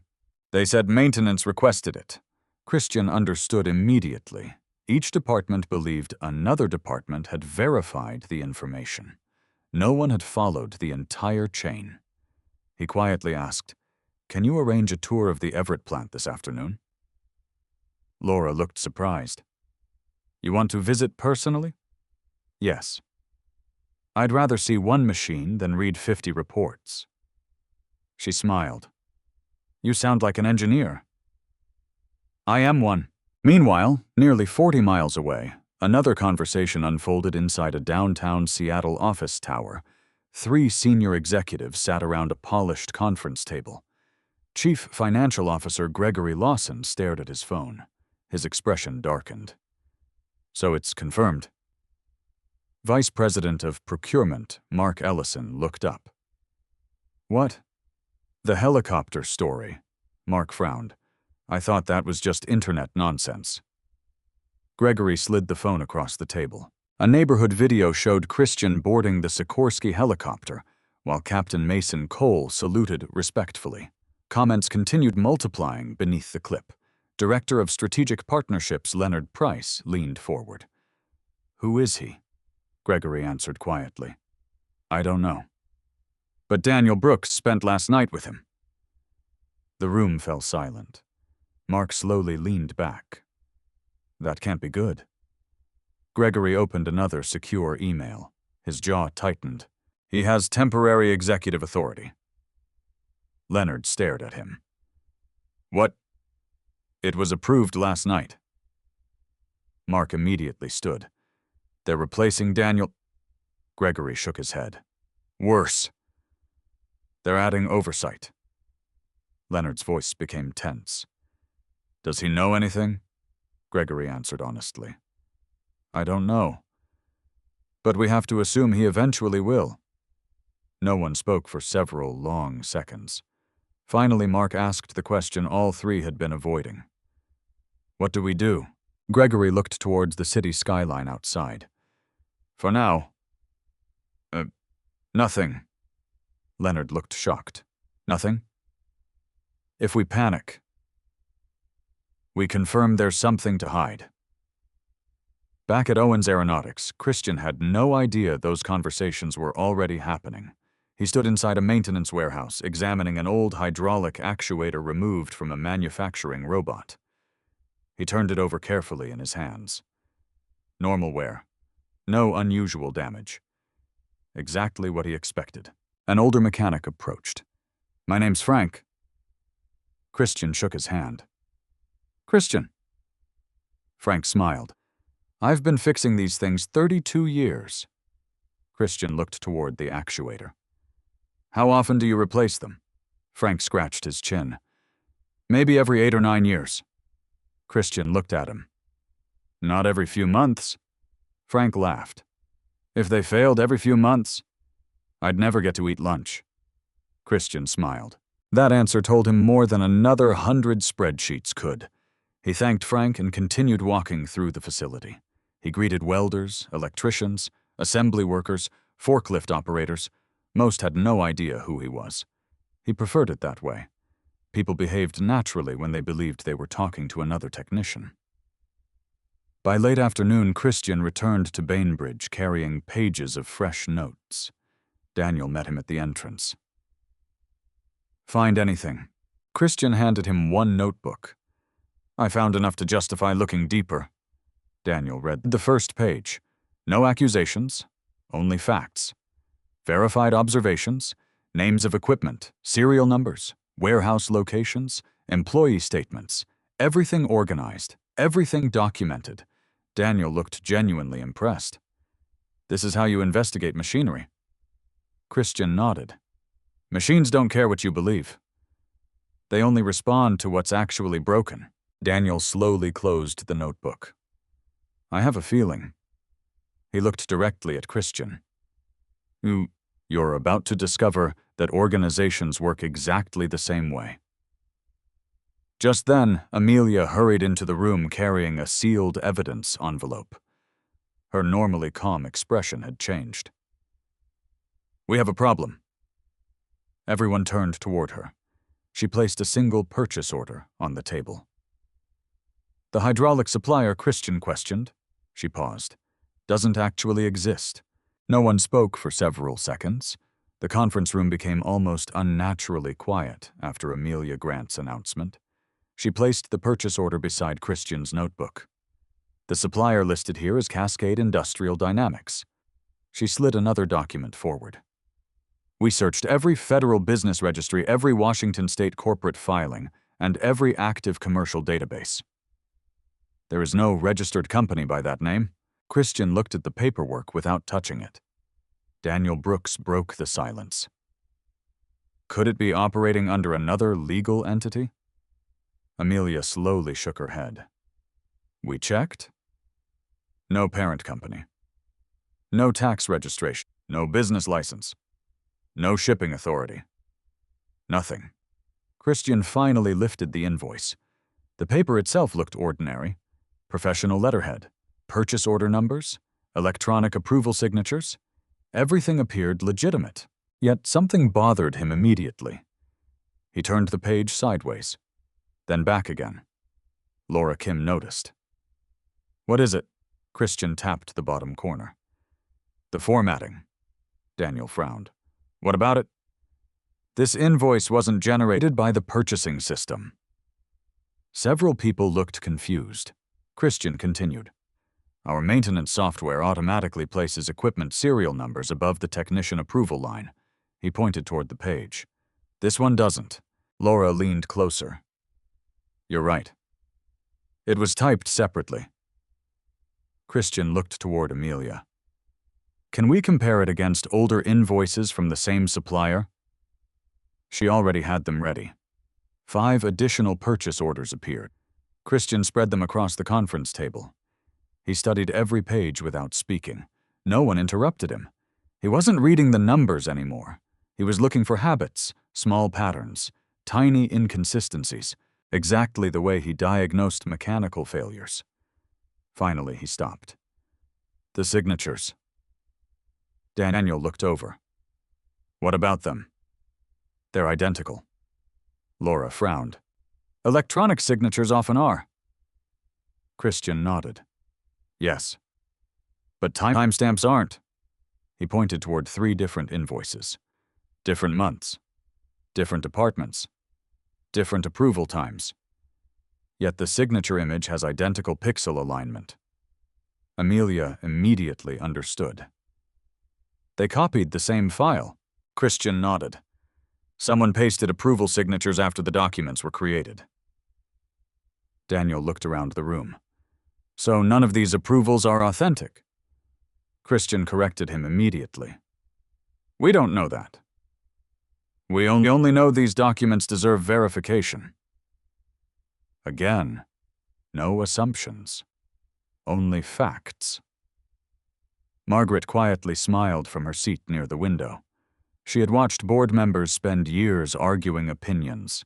Christian spent his time eliminating uncertainty. The difference was becoming obvious to everyone in the room. Amelia closed the folders. "I'll have our digital forensics team examine every purchase order." Christian nodded. "And don't notify procurement." Daniel looked at him. "You still think someone inside knows?" Christian answered calmly. "I think someone benefits." "That's different." Daniel smiled slightly. "And more accurate." The meeting shifted toward operational planning. Daniel activated the large display. "Tomorrow morning. 9th floor executive boardroom. 9 o'clock. Christian looked toward the screen. A seating chart appeared. 14 board members, senior executives, legal counsel, outside auditors. His own name sat at the head of the table. He immediately shook his head. "No." Daniel looked surprised. "No. I won't sit there." Several executives exchanged puzzled glances. Daniel folded his arms. The acting executive trustee traditionally occupies the chairman's seat. Christian looked at the seating chart. "Tradition can wait." Daniel asked quietly, "Where do you want to sit?" Christian pointed halfway down the table. "There." Laura laughed softly. "Any reason?" Christian answered honestly. "If I sit at the head before I've earned their trust, they'll spend the meeting looking at my title. If I sit beside them, they may actually listen." Margaret couldn't hide her smile. Daniel looked thoughtful. "You understand, some people may see that as weakness." Christian shrugged. "People confuse quietness with weakness all the time. I've gotten used to it." The room laughed gently. No one disagreed. Meanwhile, 30 miles away in downtown Seattle, Gregory Lawson ended another phone call. He locked his office door. Mark Ellison and Leonard Price waited inside. Gregory placed several printed documents on the conference table. "We have 48 hours." Mark looked alarmed. 48. Before legal preservation reaches every server. Leonard swallowed. "Can we remove anything?" Gregory answered sharply. "No." Absolutely not. That guarantees prison. Mark paced nervously. So what? Gregory looked toward the city skyline. We changed the story. Leonard frowned. Meaning? We convince everyone the new trustee doesn't understand corporate finance. Mark slowly smiled. So, make him look incompetent. Gregory nodded once. If he starts questioning every invoice, the board will think he's paranoid. Back on Bainbridge Island, Christian had no idea those plans were already forming. He stood alone inside one of Owens Aeronautics' oldest engineering hangars. Daniel had arranged a private tour after lunch. Unlike the polished executive offices, the hangar smelled of machine oil, aluminum shavings, hydraulic fluid, and freshly machined steel. Christian breathed deeply. It reminded him of the port of Seattle. Real work happened in places like this. Rows of partially assembled aircraft components stretched across the enormous building. Technicians focused quietly on their tasks. Few even looked up. Christian preferred that. He walked slowly between workstations. He asked questions. Not impressive questions, simple ones. How long have you worked here? What slows production the most? If you could change one thing, what would it be? The answers surprised him. Not one employee complained about wages first. Most complained about paperwork, delayed approvals, parts arriving late, equipment waiting for signatures. One mechanic named Harold pointed toward a row of idle machining centers. Those have been sitting 3 weeks. Christian walked over. Broken. No. No materials. Christian examined the production schedule attached to the machines. Raw titanium delivery delayed. 14 days. He frowned. Titanium shortage? Harold laughed. No. We've got warehouses full of it. Christian looked back. Then why isn't it here? Harold shrugged. Procurement says wrong purchase authorization. Christian wrote another note. Another delay. Another paperwork problem. Not mechanical, administrative. As they continued walking, Christian noticed something else. Employees weren't afraid to speak with him, because he never introduced himself as their temporary leader. He simply introduced himself as Christian. That small detail changed every conversation. Near the end of the tour, they stopped beside a massive robotic assembly station. An apprentice struggled to recalibrate one of the positioning arms. Several senior technicians watched impatiently. Christian quietly stepped closer. Mind if I look? The apprentice stepped aside. I've tried everything. Christian examined the control panel. He listened. Not to the technician, to the machine. A faint clicking sound repeated every 3 seconds. Click, pause, click, pause. He smiled. What? The apprentice asked. Christian pointed toward a tiny pressure regulator hidden behind the hydraulic manifold. That's sticking. The apprentice blinked. You can hear that? Christian nodded. It isn't an electrical problem. It's starving for pressure. He loosened one fitting. A small burst of trapped air escaped. The robotic arm immediately moved smoothly. The apprentice stared. That took 10 seconds. Christian smiled. It probably needed 30. Several mechanics laughed. Harold looked impressed. You really are a maintenance guy. Christian answered naturally. I told everyone that from the beginning. Unknown to Christian, someone standing on the second-floor observation platform had watched the entire interaction. Daniel Brooks, Laura Kim, Margaret Owens. None of them interrupted. Laura quietly folded her arms. They trust him already. Daniel nodded. Because he solved their problem. Before mentioning his authority, Margaret watched Christian continue speaking with the apprentice as though nothing unusual had happened. No cameras, no speeches, no publicity, only genuine curiosity. She whispered almost to herself, My father always believed. The right leader would instinctively walk toward the people doing the work. Daniel looked down at the factory floor. He just did. Late that afternoon, Christian returned to headquarters.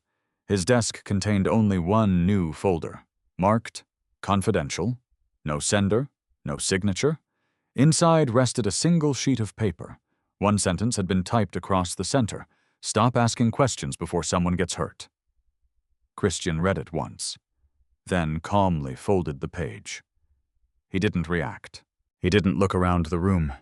He simply walked directly to Amelia Grant's office, placed the anonymous note on her desk, and said quietly, "I think whoever created the fake supplier just realized someone is finally following the paperwork." Amelia Grant did not touch the anonymous note immediately. She studied it the same way Christian had studied the fraudulent invoices, without emotion, without assumptions. She slipped on a pair of latex gloves before lifting the paper into a clear evidence sleeve. "We'll treat this as evidence." Christian nodded. "I hoped you would." Daniel Brooks looked toward the office door before quietly closing it. "How many people knew you were reviewing procurement records?" Christian thought carefully. "You. Margaret. Laura. The department heads in yesterday's meeting. No one else." Amelia added another note. "That narrows the circle considerably." Christian shook his head. "Not necessarily." Both Daniel and Amelia looked at him. The meeting room wasn't isolated. People entered. People left. Assistants carried coffee. IT technicians adjusted the display. Cleaning staff came through afterward. He paused. "Assume the information traveled farther than we intended." Daniel smiled faintly. "I keep forgetting you think like an investigator." Christian answered honestly. "I think like someone who's repaired machinery for 15 years. When a machine fails, the obvious cause usually isn't the real one." Amelia sealed the evidence bag. "I'll have security review access logs." Christian quietly added, "Don't tell them why." She understood immediately. "You don't want anyone changing their behavior. I want to know how people normally behave." Margaret, who had remained silent throughout the discussion, finally spoke. "My father always used to say, truth becomes difficult to find the moment people know they're being watched." Christian smiled. "My grandfather said something similar." Daniel looked from one to the other. "I'm beginning to understand why they trusted each other." An hour later, the executive board gathered on the 9th floor. Unlike previous meetings, no catered breakfast decorated the polished conference table. No flowers, no expensive welcome gifts. Only thick binders waited beside each seat. Christian had requested that change. He saw no reason to spend company money impressing executives who already worked there. As expected, several board members noticed. One whispered quietly, "No breakfast." Another answered, "Apparently not." Christian said nothing. He carried only a legal pad and one black notebook, exactly as he had done at the port of Seattle. Daniel formally opened the meeting. "Before we begin, I'd like to introduce Acting Executive Trustee Christian Owens." Several board members looked toward the empty chairman's seat, then toward Christian. He wasn't sitting there. Instead, he occupied a chair midway along the table. One older director frowned. "Mr. Owens, your seat is there." He pointed toward the head of the table. Christian smiled politely. "I'm comfortable here." The director looked confused. "But tradition?" Christian answered gently. "I'd rather earn that seat than borrow it." Several people exchanged quiet glances. No one argued further. Daniel continued. "Our first agenda item concerns operational efficiency." Gregory Lawson, the chief financial officer, stood confidently. He was impeccably dressed. Perfect tie, perfect posture, perfect presentation. Christian observed everything, not with suspicion, with curiosity. Gregory began projecting quarterly financial results, revenue growth, improved operating margins, positive cash flow, successful supplier relationships. Everything appeared healthy. Christian quietly compared each slide with the internal reports he had studied overnight. The numbers matched. Too perfectly. When Gregory finished, polite applause followed. Daniel looked toward Christian. Any questions? Christian opened his notebook. Just one. Gregory smiled professionally. Of course. Christian spoke calmly. Could you explain the emergency supplier approval process? A brief silence settled across the room. Gregory recovered almost immediately. Emergency procurement allows manufacturing continuity. Christian nodded. I understand the purpose. I'm asking about the approval chain. Gregory clicked another slide. It follows standard policy. Christian continued. How many signatures are required? 3. Electronic? Yes. Christian wrote one note. Thank you. Nothing more. Gregory looked slightly surprised. He had expected an argument. None came. The meeting continued. Another executive discussed international contracts. Another reviewed research spending. Christian asked only short questions. Precise, specific, never accusatory. How often are supplier audits performed? Who verifies inventory counts? When was the last independent procurement review? Each executive answered confidently. Christian simply wrote their responses down. Gregory watched him carefully. Something about the quiet man unsettled him. He wasn't trying to dominate the room. He wasn't trying to prove he belonged. He was collecting information. That worried Gregory far more. Near the end of the meeting, Christian finally spoke again. I'd like authorization. Daniel looked up. For what? An independent reconciliation. Gregory immediately answered. We already perform annual audits. Christian nodded. I've read them.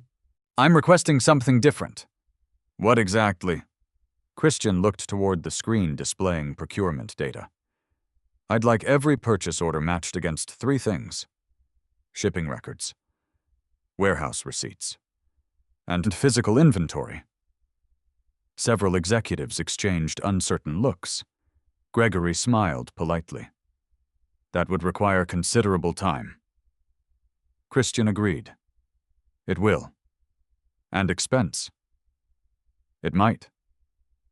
Gregory spread his hands. Why? Christian answered without changing his tone. Because if every record matches, we gain confidence. And if they don't... He left the sentence unfinished. No one in the room needed to hear the rest. Daniel looked around the table. Any objections? Gregory hesitated, for only half a second. Then he smiled. None. Christian noticed the hesitation. He wrote another note. Very small, almost invisible. After the meeting, executives slowly filtered into the hallway. Several approached Christian. Some welcomed him warmly. Others offered cautious congratulations. Christian thanked each one politely. He promised nothing. He criticized no one. As the hallway gradually emptied, Laura Kim walked beside him. You handled that better than I expected. Christian looked surprised. In what way? You didn't accuse Gregory. I don't have enough evidence. Laura smiled. Most people would have. Christian stopped beside a window overlooking the manufacturing campus. I've repaired equipment damaged by technicians who guessed instead of measured. Guessing is expensive. Across the parking lot, Gregory Lawson entered his black Mercedes. He closed the door, but didn't start the engine immediately. Instead, he picked up another phone, a private one. The call connected after 2 rings. It's me. A voice answered quietly. How bad? Gregory looked toward the headquarters building. He isn't what we expected. What do you mean? He barely talks. So, he listens. The voice became silent. Gregory continued. He asks questions that force people to commit to answers. And he writes everything down. Can he prove anything? Not yet. Another pause. But he will. The call ended without another word. Back inside headquarters, Amelia entered Christian's office carrying another folder. Our forensic team examined the anonymous note. Christian looked up. Anything useful? No fingerprints. No DNA. But she placed a photograph on his desk. The paper came from a printer located inside this building. Christian examined the image. Which floor? 9th. The executive offices. Daniel entered moments later. Security also found something. He handed Christian a badge access report. One employee had entered the executive print room at 5:47 a.m. before anyone else arrived. The name caught Christian's attention. It wasn't Gregory Lawson. It wasn't Mark Ellison. It wasn't Leonard Price. Instead, the badge belonged to an executive administrative assistant named Sandra Mills. Christian looked at Daniel. I've never met her. Daniel nodded slowly. Exactly. Christian closed the folder. Then we won't meet her today. Daniel frowned. No. Christian stood and walked toward the office window. If someone used her access card, I don't want them knowing we've noticed. He looked back at Amelia. Quietly verify whether Sandra actually entered the building. Amelia immediately understood. You think someone else borrowed her credentials? Christian nodded. I don't know. But I'd rather discover the answer before asking the question. Outside, another helicopter crossed the Seattle skyline in the distance. Christian watched it for only a moment before returning to the stack of reports waiting on his desk. The company had survived decades because previous generations understood one simple truth. Power without patience became recklessness. He intended to make sure that truth remained alive. Christian arrived at Ariana's apartment just after sunset. 3 days had passed since the helicopter landed outside the Bennett residence.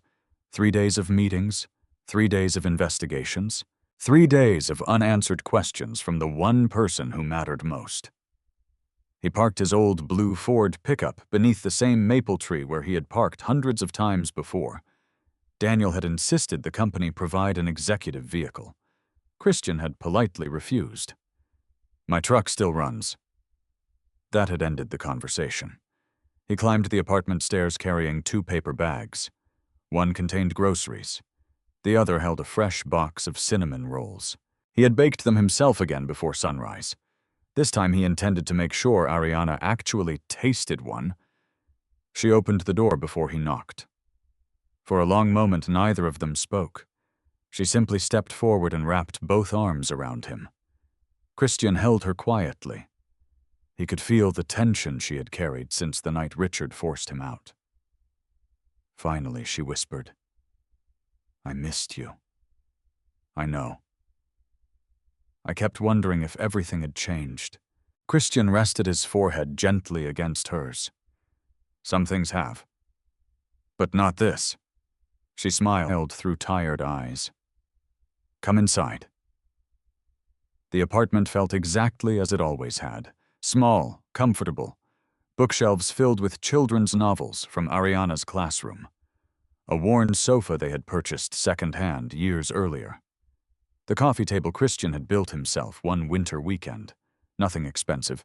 Everything familiar. He placed the groceries in the kitchen. Ariana noticed the second paper bag. You made them again. I did, she laughed softly. I was afraid to ask. Christian opened the box. The warm scent of cinnamon filled the apartment. Ariana picked one up immediately. She took one bite, closed her eyes, then laughed. I waited almost a week for this. Christian smiled. Worth it. She nodded without hesitation. Absolutely. They sat together at the small kitchen table. Rain tapped gently against the apartment windows. Seattle had returned to its familiar rhythm. For several minutes, they simply ate in silence. It felt peaceful. Eventually, Ariana folded her hands around her coffee mug. Tell me everything. Christian took a slow breath. I will. No secrets. No? Not anymore. He began at the beginning, not with the helicopter, not with the boardroom, but with the day Margaret Owens first approached him at the port of Seattle. He described the broken aircraft engine, the unexpected lunch invitation, the strange conversations over 3 years, the questions she always asked, the stories about integrity, leadership, patience.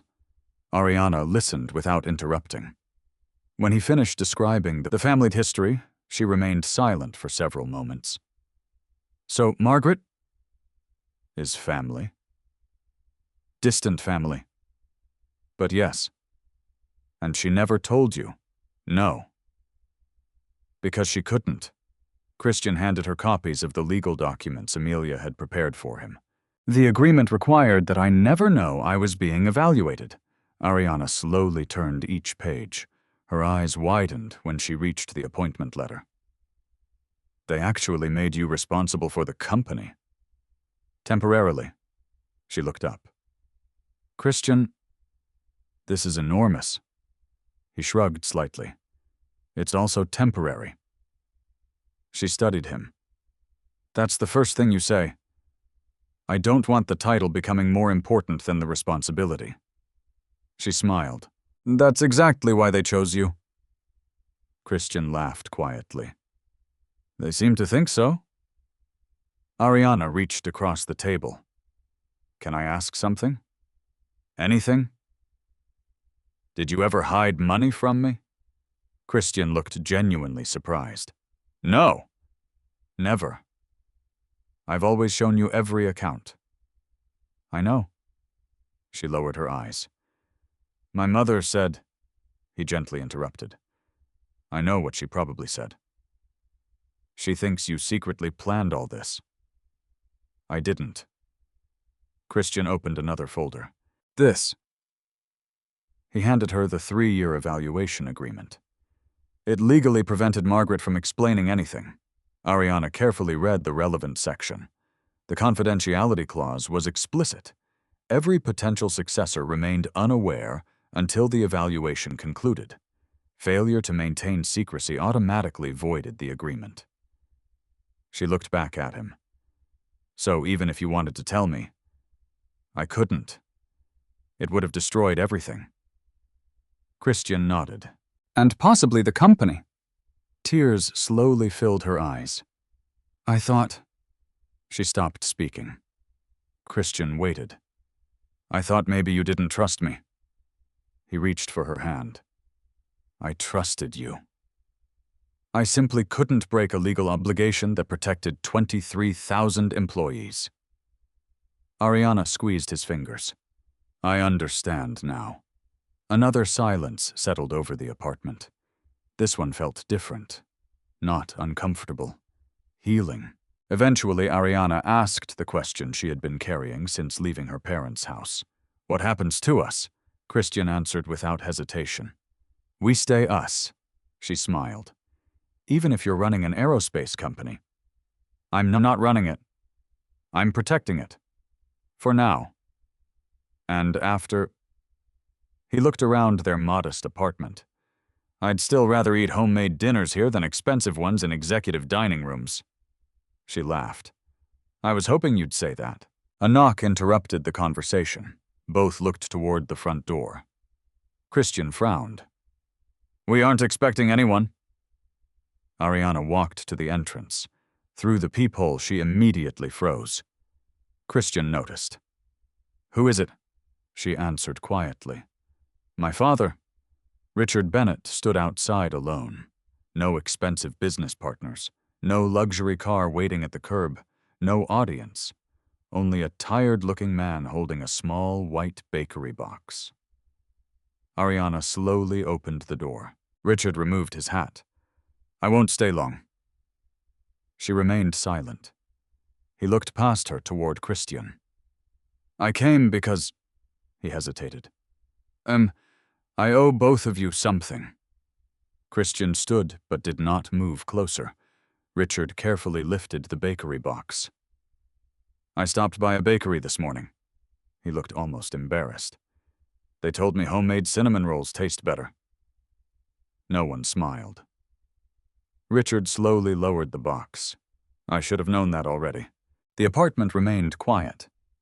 Finally, he looked directly at Christian. I spent my whole life believing successful people looked a certain way. His voice had lost the confidence it once carried. I was wrong. Christian listened. Nothing more. Richard continued, I don't expect forgiveness tonight. I haven't earned it. He reached into his coat pocket and removed a small brass house key. Christian recognized it immediately. It belonged to the guest room at the Bennett estate. Richard placed it gently on the small hallway table. You'll always be welcome. Christian looked at the key, then at Richard. He spoke calmly. This was never about your house. Richard lowered his eyes. I know.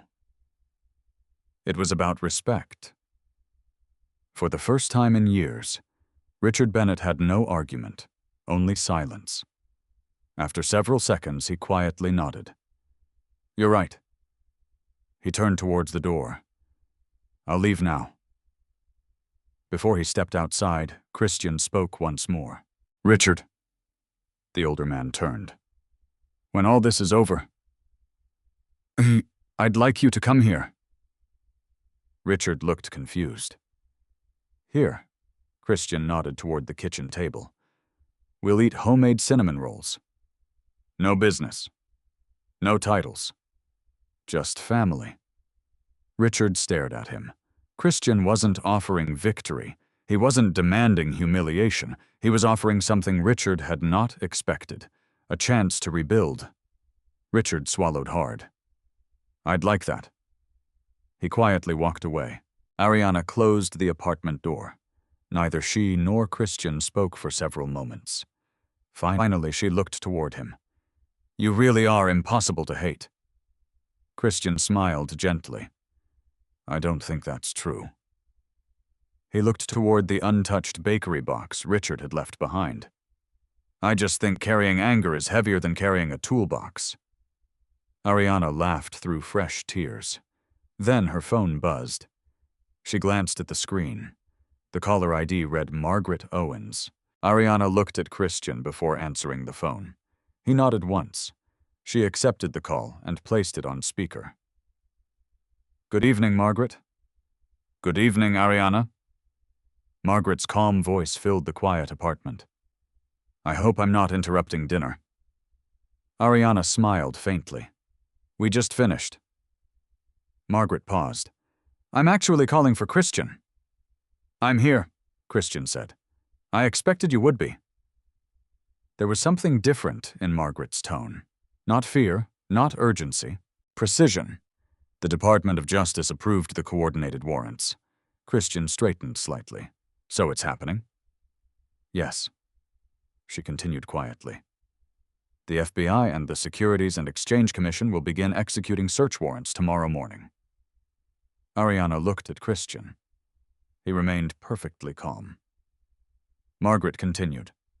I wanted you to hear it from me before the news becomes public. Christian asked only one question. Do they have enough evidence? They believe they do. Good. No celebration, no satisfaction, just one word. Margaret noticed. You sound relieved. I am. Why? Because now the evidence belongs to the system. And not to opinions. A gentle silence followed. Margaret smiled to herself. Exactly. She ended the call after wishing them a peaceful evening. Christian placed the phone on the kitchen table. Ariana watched him carefully. You're not excited. Christian looked at her. I don't think justice should feel exciting. It should simply happen. The following morning began before sunrise. Downtown Seattle looked unusually quiet beneath low gray clouds. Inside Owens Aeronautics headquarters, Daniel Brooks arrived carrying 2 newspapers, Both featured photographs of the helicopter landing outside the Bennett residence. Neither article knew why it had happened. Speculation filled every column. Mysterious heir, secret government advisor, unknown billionaire. Daniel quietly folded the newspapers and placed them inside his desk drawer. The truth remained known only to a handful of people. At exactly 8:15 a.m., Amelia Grant entered Christian's office. "They're in position." Christian looked up from another operations report. "The warrants?" She nodded. "Federal judges signed everything overnight." Daniel joined them moments later. "No one inside the company knows." Christian closed the report. They shouldn't. The secure conference room came alive with activity. Large screens displayed legal status updates rather than financial reports. Each regional office remained connected through encrypted video links. No one cheered. No one celebrated. Everyone simply waited. At precisely 9:00 a.m., Amelia's secure phone vibrated. She answered, listened, then nodded. "The FBI has entered the Seattle procurement office." Another vibration followed. "Kansas manufacturing." "Agents inside." Another. "Virginia accounting server secured." Another. "Phoenix logistics office complete." Daniel slowly exhaled. Years of preparation had finally begun. Christian remained silent. His attention stayed fixed on one monitor showing the legal preservation checklist. Every item turned green. No documents destroyed. No servers disconnected. No emergency data transfers detected. Amelia looked toward him. "So far, everything is proceeding exactly as planned." Christian nodded. "Good." Half an hour later, another call arrived. This time Amelia's expression changed. She placed the phone on speaker. A federal investigator spoke clearly. "Ms. Grant, we've confirmed the supplier." Everyone listened. "Cascade Industrial Dynamics never existed." Christian lowered his eyes briefly. The investigator continued. "It was a shell identity used to route fraudulent payments through 4 intermediary companies." Daniel quietly sat down. "Amount?" "Current estimate." The investigator paused while reviewing another document. $118 million. No one in the room reacted dramatically. The number spoke for itself. The investigator continued. "We've also recovered deleted email archives." Amelia asked, "Enough for criminal charges?" "Yes." "Against whom?" The investigator answered carefully. "We'll announce formal indictments after all arrests are complete." Christian quietly returned to his notebook. Daniel looked at him. "You already expected this." Christian shook his head. "I expected irregularities, not numbers." A little after 10 o'clock, news alerts began appearing across every television in the building. Breaking news. Federal authorities execute coordinated searches at Owens Aeronautics. Investigation centers on procurement fraud. Employees gathered quietly in break rooms. Many looked frightened. Christian immediately left the executive floor. Daniel noticed. "Where are you going?" "The factory." "There are meetings scheduled." "They can wait." He walked directly into the main manufacturing building. Hundreds of employees had stopped working. Televisions mounted near the production lines displayed the breaking news. Conversations filled the air. Some worried about layoffs. Others feared the company might close. Christian climbed onto a small maintenance platform near the center of the building. Someone noticed him first. "That's him." Within moments, the room became quiet. Christian didn't have prepared remarks. He simply spoke honestly. "I know many of you are worried." Heads nodded throughout the building. "I would be too." He looked across the assembly floor. "The investigation isn't about the people building airplanes. It's about protecting the company you built." No applause. only attentive silence. Christian continued, "If you came here this morning ready to do honest work, you have nothing to fear." Several mechanics relaxed visibly. An older welder raised his hand. "Are we losing our jobs?" Christian answered immediately.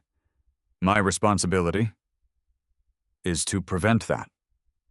Another employee asked, "Is the company going bankrupt?" Christian shook his head. "No. We're removing damage, not creating it." Someone near the back slowly began clapping. Then another. Within seconds, the applause spread naturally through the building. Christian raised one hand. "Please." The applause stopped. "I haven't done anything worthy of applause. I've simply told you the truth." He stepped down from the platform. Employees returned to work. The sound of machinery gradually replaced anxious conversations. Daniel, who had quietly watched from the doorway, smiled. "He just saved production." Laura Kim nodded. Without making promises he couldn't guarantee. Elsewhere in Seattle, federal agents escorted Gregory Lawson from his office. His hands were not handcuffed. Not yet. Reporters waited outside the building. Cameras flashed continuously. Gregory looked once toward the Owens Aeronautics headquarters, visible across the skyline. He already understood. The quiet maintenance engineer had never tried to defeat him personally. He had simply followed the paperwork until the law caught up. The same scene unfolded in two other locations. Mark Ellison, Leonard Price, both escorted into federal vehicles. No dramatic speeches, no public confrontation, only legal procedure, exactly as Christian believed it should happen. That afternoon, the board gathered again. This time, the atmosphere felt entirely different. No one questioned Christian's appointment. No one challenged the independent audit. Daniel stood. "Ladies and gentlemen, I believe we owe someone our thanks." He looked toward Christian. Christian immediately interrupted. "No." The room turned toward him. He remained seated. The thanks belong elsewhere." Daniel looked curious. "Where?" Christian answered quietly. "To the mechanics who noticed problems, the accountants who kept records, the lawyers who preserved evidence, the investigators who followed the law. I only asked questions." Silence filled the boardroom. Finally, one elderly director spoke. "Mr. Owens, I've served on this board for 28 years. Christian looked toward him. "I've watched people chase recognition. You seem determined to avoid it." Christian smiled gently. "My grandfather repaired tractors. When someone thanked him, he always pointed at the wrench." The director frowned. "What did that mean?" "He used to say, 'The tool doesn't deserve the credit.'" He paused. "Neither does the person holding it." The room remained quiet. For perhaps the first time in many years, no one inside that boardroom confused humility with weakness. As the meeting ended, Amelia received one final secure message from the FBI. She read it once, then handed the phone to Christian. The message contained only one sentence: "Primary operation complete. No evidence lost." Christian arrived at headquarters before 6 the next morning. Rain had washed the city overnight, leaving the Seattle skyline unusually clear. Sunlight reflected from the glass towers surrounding the waterfront, and for the first time since accepting the temporary appointment, he allowed himself a quiet moment before entering the building. He stood beside his old pickup truck. The faded blue paint looked exactly the same. The cracked leather steering wheel felt exactly the same. Nothing about the truck had changed. Neither, he reminded himself, had the man driving it. Inside the executive lobby, security officers greeted him by name. "Good morning, Mr. Owens." Christian smiled politely. "Morning." He still felt uncomfortable hearing the title. The maintenance crew was already polishing the marble floors. Christian noticed one of the janitors struggling to move a heavy supply cart over a raised threshold. Without saying anything, he stepped over and lifted one side of the cart. The older janitor looked surprised. "Thank you, sir." Christian shrugged. "It weighs the same whether I help or not." The man laughed. "I've never seen an executive push cleaning carts." Christian answered simply, "You still haven't." He continued toward the elevators. The janitor watched him disappear. Minutes later, that small conversation spread naturally through the building. Not because Christian wanted attention, because people noticed what leaders did when they believed no one important was watching. On the 20th floor, Daniel Brooks was already reviewing overnight reports. He looked up as Christian entered. "I have good news." Christian sat down. "The federal prosecutors announced formal charges." Daniel handed him the morning briefing. Gregory Lawson, Mark Ellison, Leonard Price, conspiracy to commit wire fraud, corporate fraud, money laundering, false financial reporting. Additional charges remained under seal. Christian quietly read every page. Daniel waited. Finally, he asked, "What are you thinking?" Christian closed the folder. "I'm thinking 23,000 employees will read these headlines before lunch." Daniel nodded. "They will. They'll need reassurance." "Exactly." Daniel smiled. "You've become predictable." Christian looked confused. "Is that a compliment?" "In your case." "Yes." Margaret entered carrying another folder. She placed it gently on the conference table. "The emergency board session begins in 30 minutes. Christian noticed the folder contained only one document, board resolution. He opened it. The board had unanimously voted to confirm every emergency action he had taken during the previous week. More surprisingly, the final paragraph recommended extending his authority beyond the original 90-day appointment, if he agreed. Christian slowly looked up. "I thought this wasn't being discussed yet." Daniel nodded. "It wasn't." "What changed?" Margaret answered quietly. "The people." Christian frowned slightly. "They've seen enough." "I haven't." Margaret smiled. "I wondered if you'd say that." The board meeting began exactly on time. Unlike previous sessions, the atmosphere felt lighter. The tension created by uncertainty had been replaced by quiet determination. Every director had received copies of the federal indictments. Every director had reviewed the preliminary audit findings. Daniel opened the meeting. "Ladies and gentlemen, we have difficult work ahead, but we also have an opportunity." He turned toward Christian. "Would you like to begin?" Christian remained seated. He opened a small notebook. "I'd rather begin with the employees." Several directors exchanged curious looks. Christian continued. "The fraud investigation matters. The financial recovery matters. But if the people building airplanes lose confidence, none of the numbers will matter." One director nodded slowly. Another wrote several notes. Christian stood and walked toward the display screen. Instead of showing profit projections, he displayed photographs. Assembly workers, engineers, machinists, design teams, administrative assistants, shipping crews, quality inspectors. Each photograph had been taken during the previous week. No executive portraits appeared, only employees. "I visited every department I could." He looked around the room. "I didn't find a workforce asking how much money the executives make. I found people asking whether they'll still have jobs." Silence settled over the room. Christian changed the slide. Employee retention, safety investment, training programs, mental health support, whistleblower protection. No mention of executive bonuses.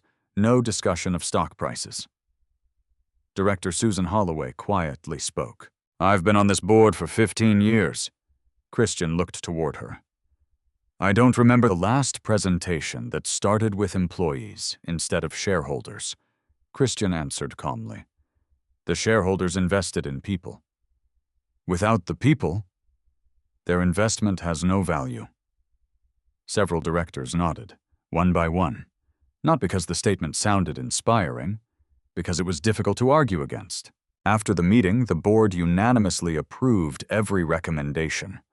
Expanded employee protections, independent supplier oversight, mandatory procurement transparency, quarterly ethics reviews, anonymous reporting channels managed outside company leadership. Amelia looked genuinely pleased. "We should have done some of these years ago." Christian answered, "Then today is the second best time." Later that afternoon, Margaret invited Christian to the old library on Bainbridge Island once again. The same fire burned quietly. The same photographs watched from the walls. She poured 2 cups of tea. No lawyers, no executives, just family. Margaret handed him another leather journal. "This belonged to Samuel." Christian carefully opened it. His grandfather's handwriting immediately filled the pages.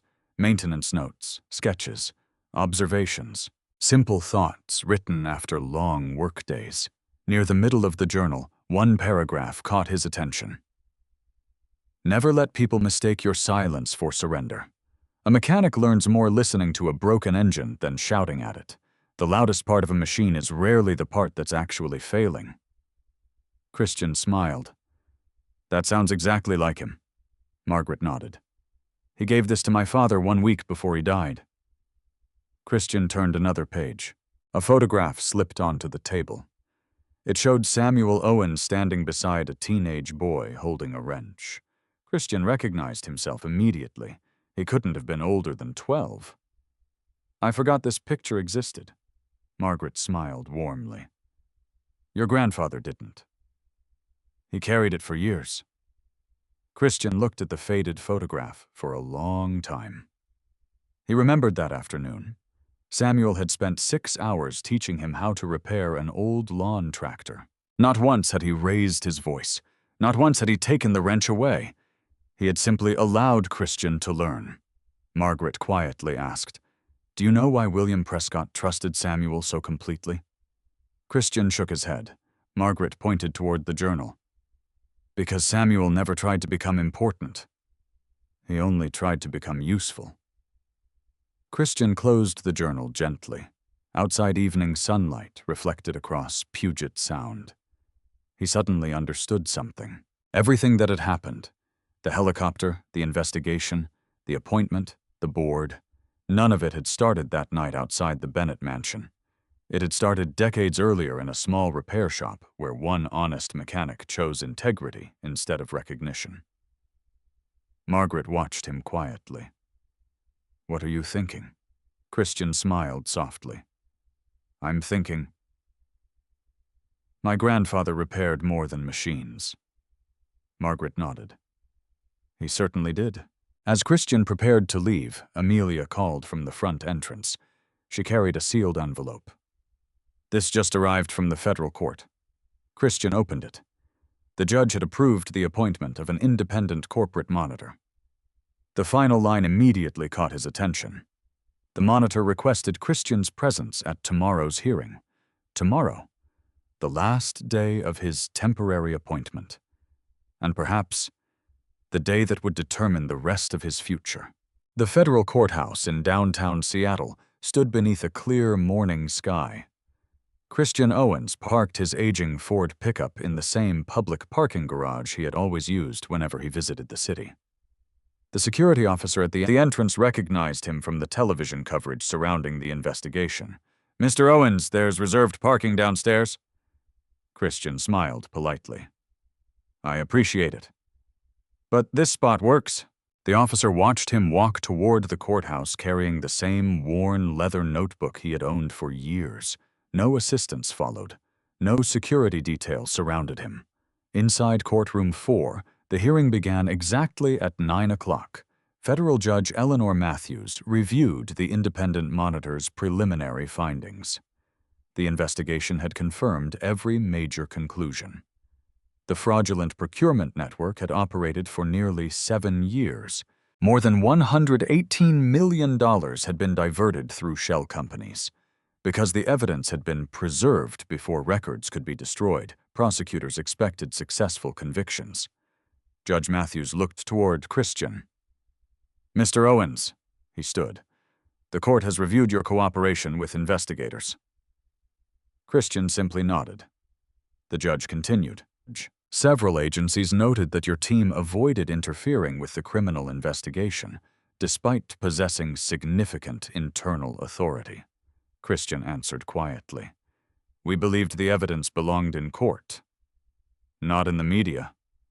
The judge smiled slightly. A refreshing answer. She signed the final oversight order. The independent monitor is hereby appointed. Court is adjourned. Outside the courthouse, dozens of reporters waited behind barricades. Television cameras immediately turned toward Christian as he exited the building. Questions flew from every direction. Mr. Owens, are you taking permanent control of Owens Aeronautics? Will there be more arrests? How much damage did the fraud cause? Do you have a statement?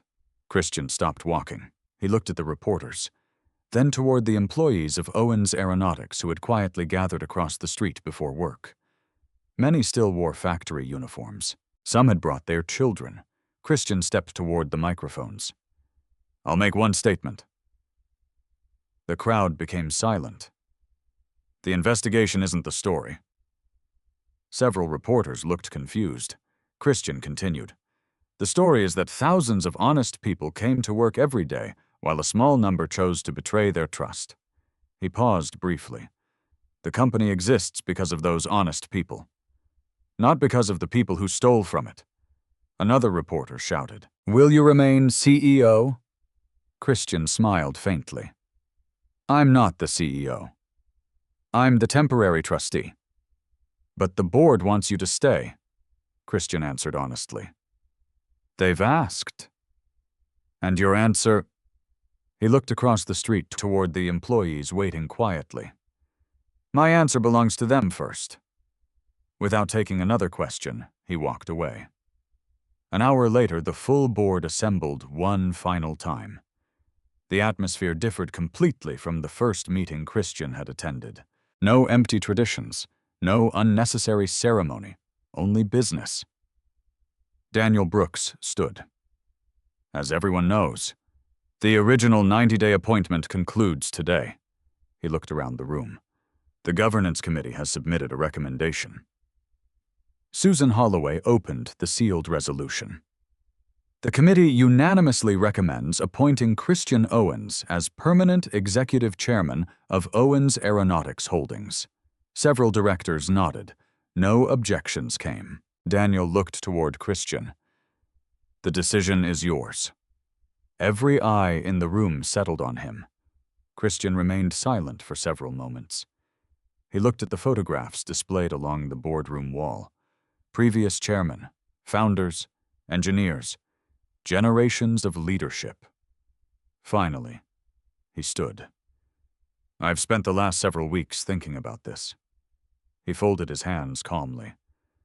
When Margaret first brought me here, I believed you had chosen the wrong person.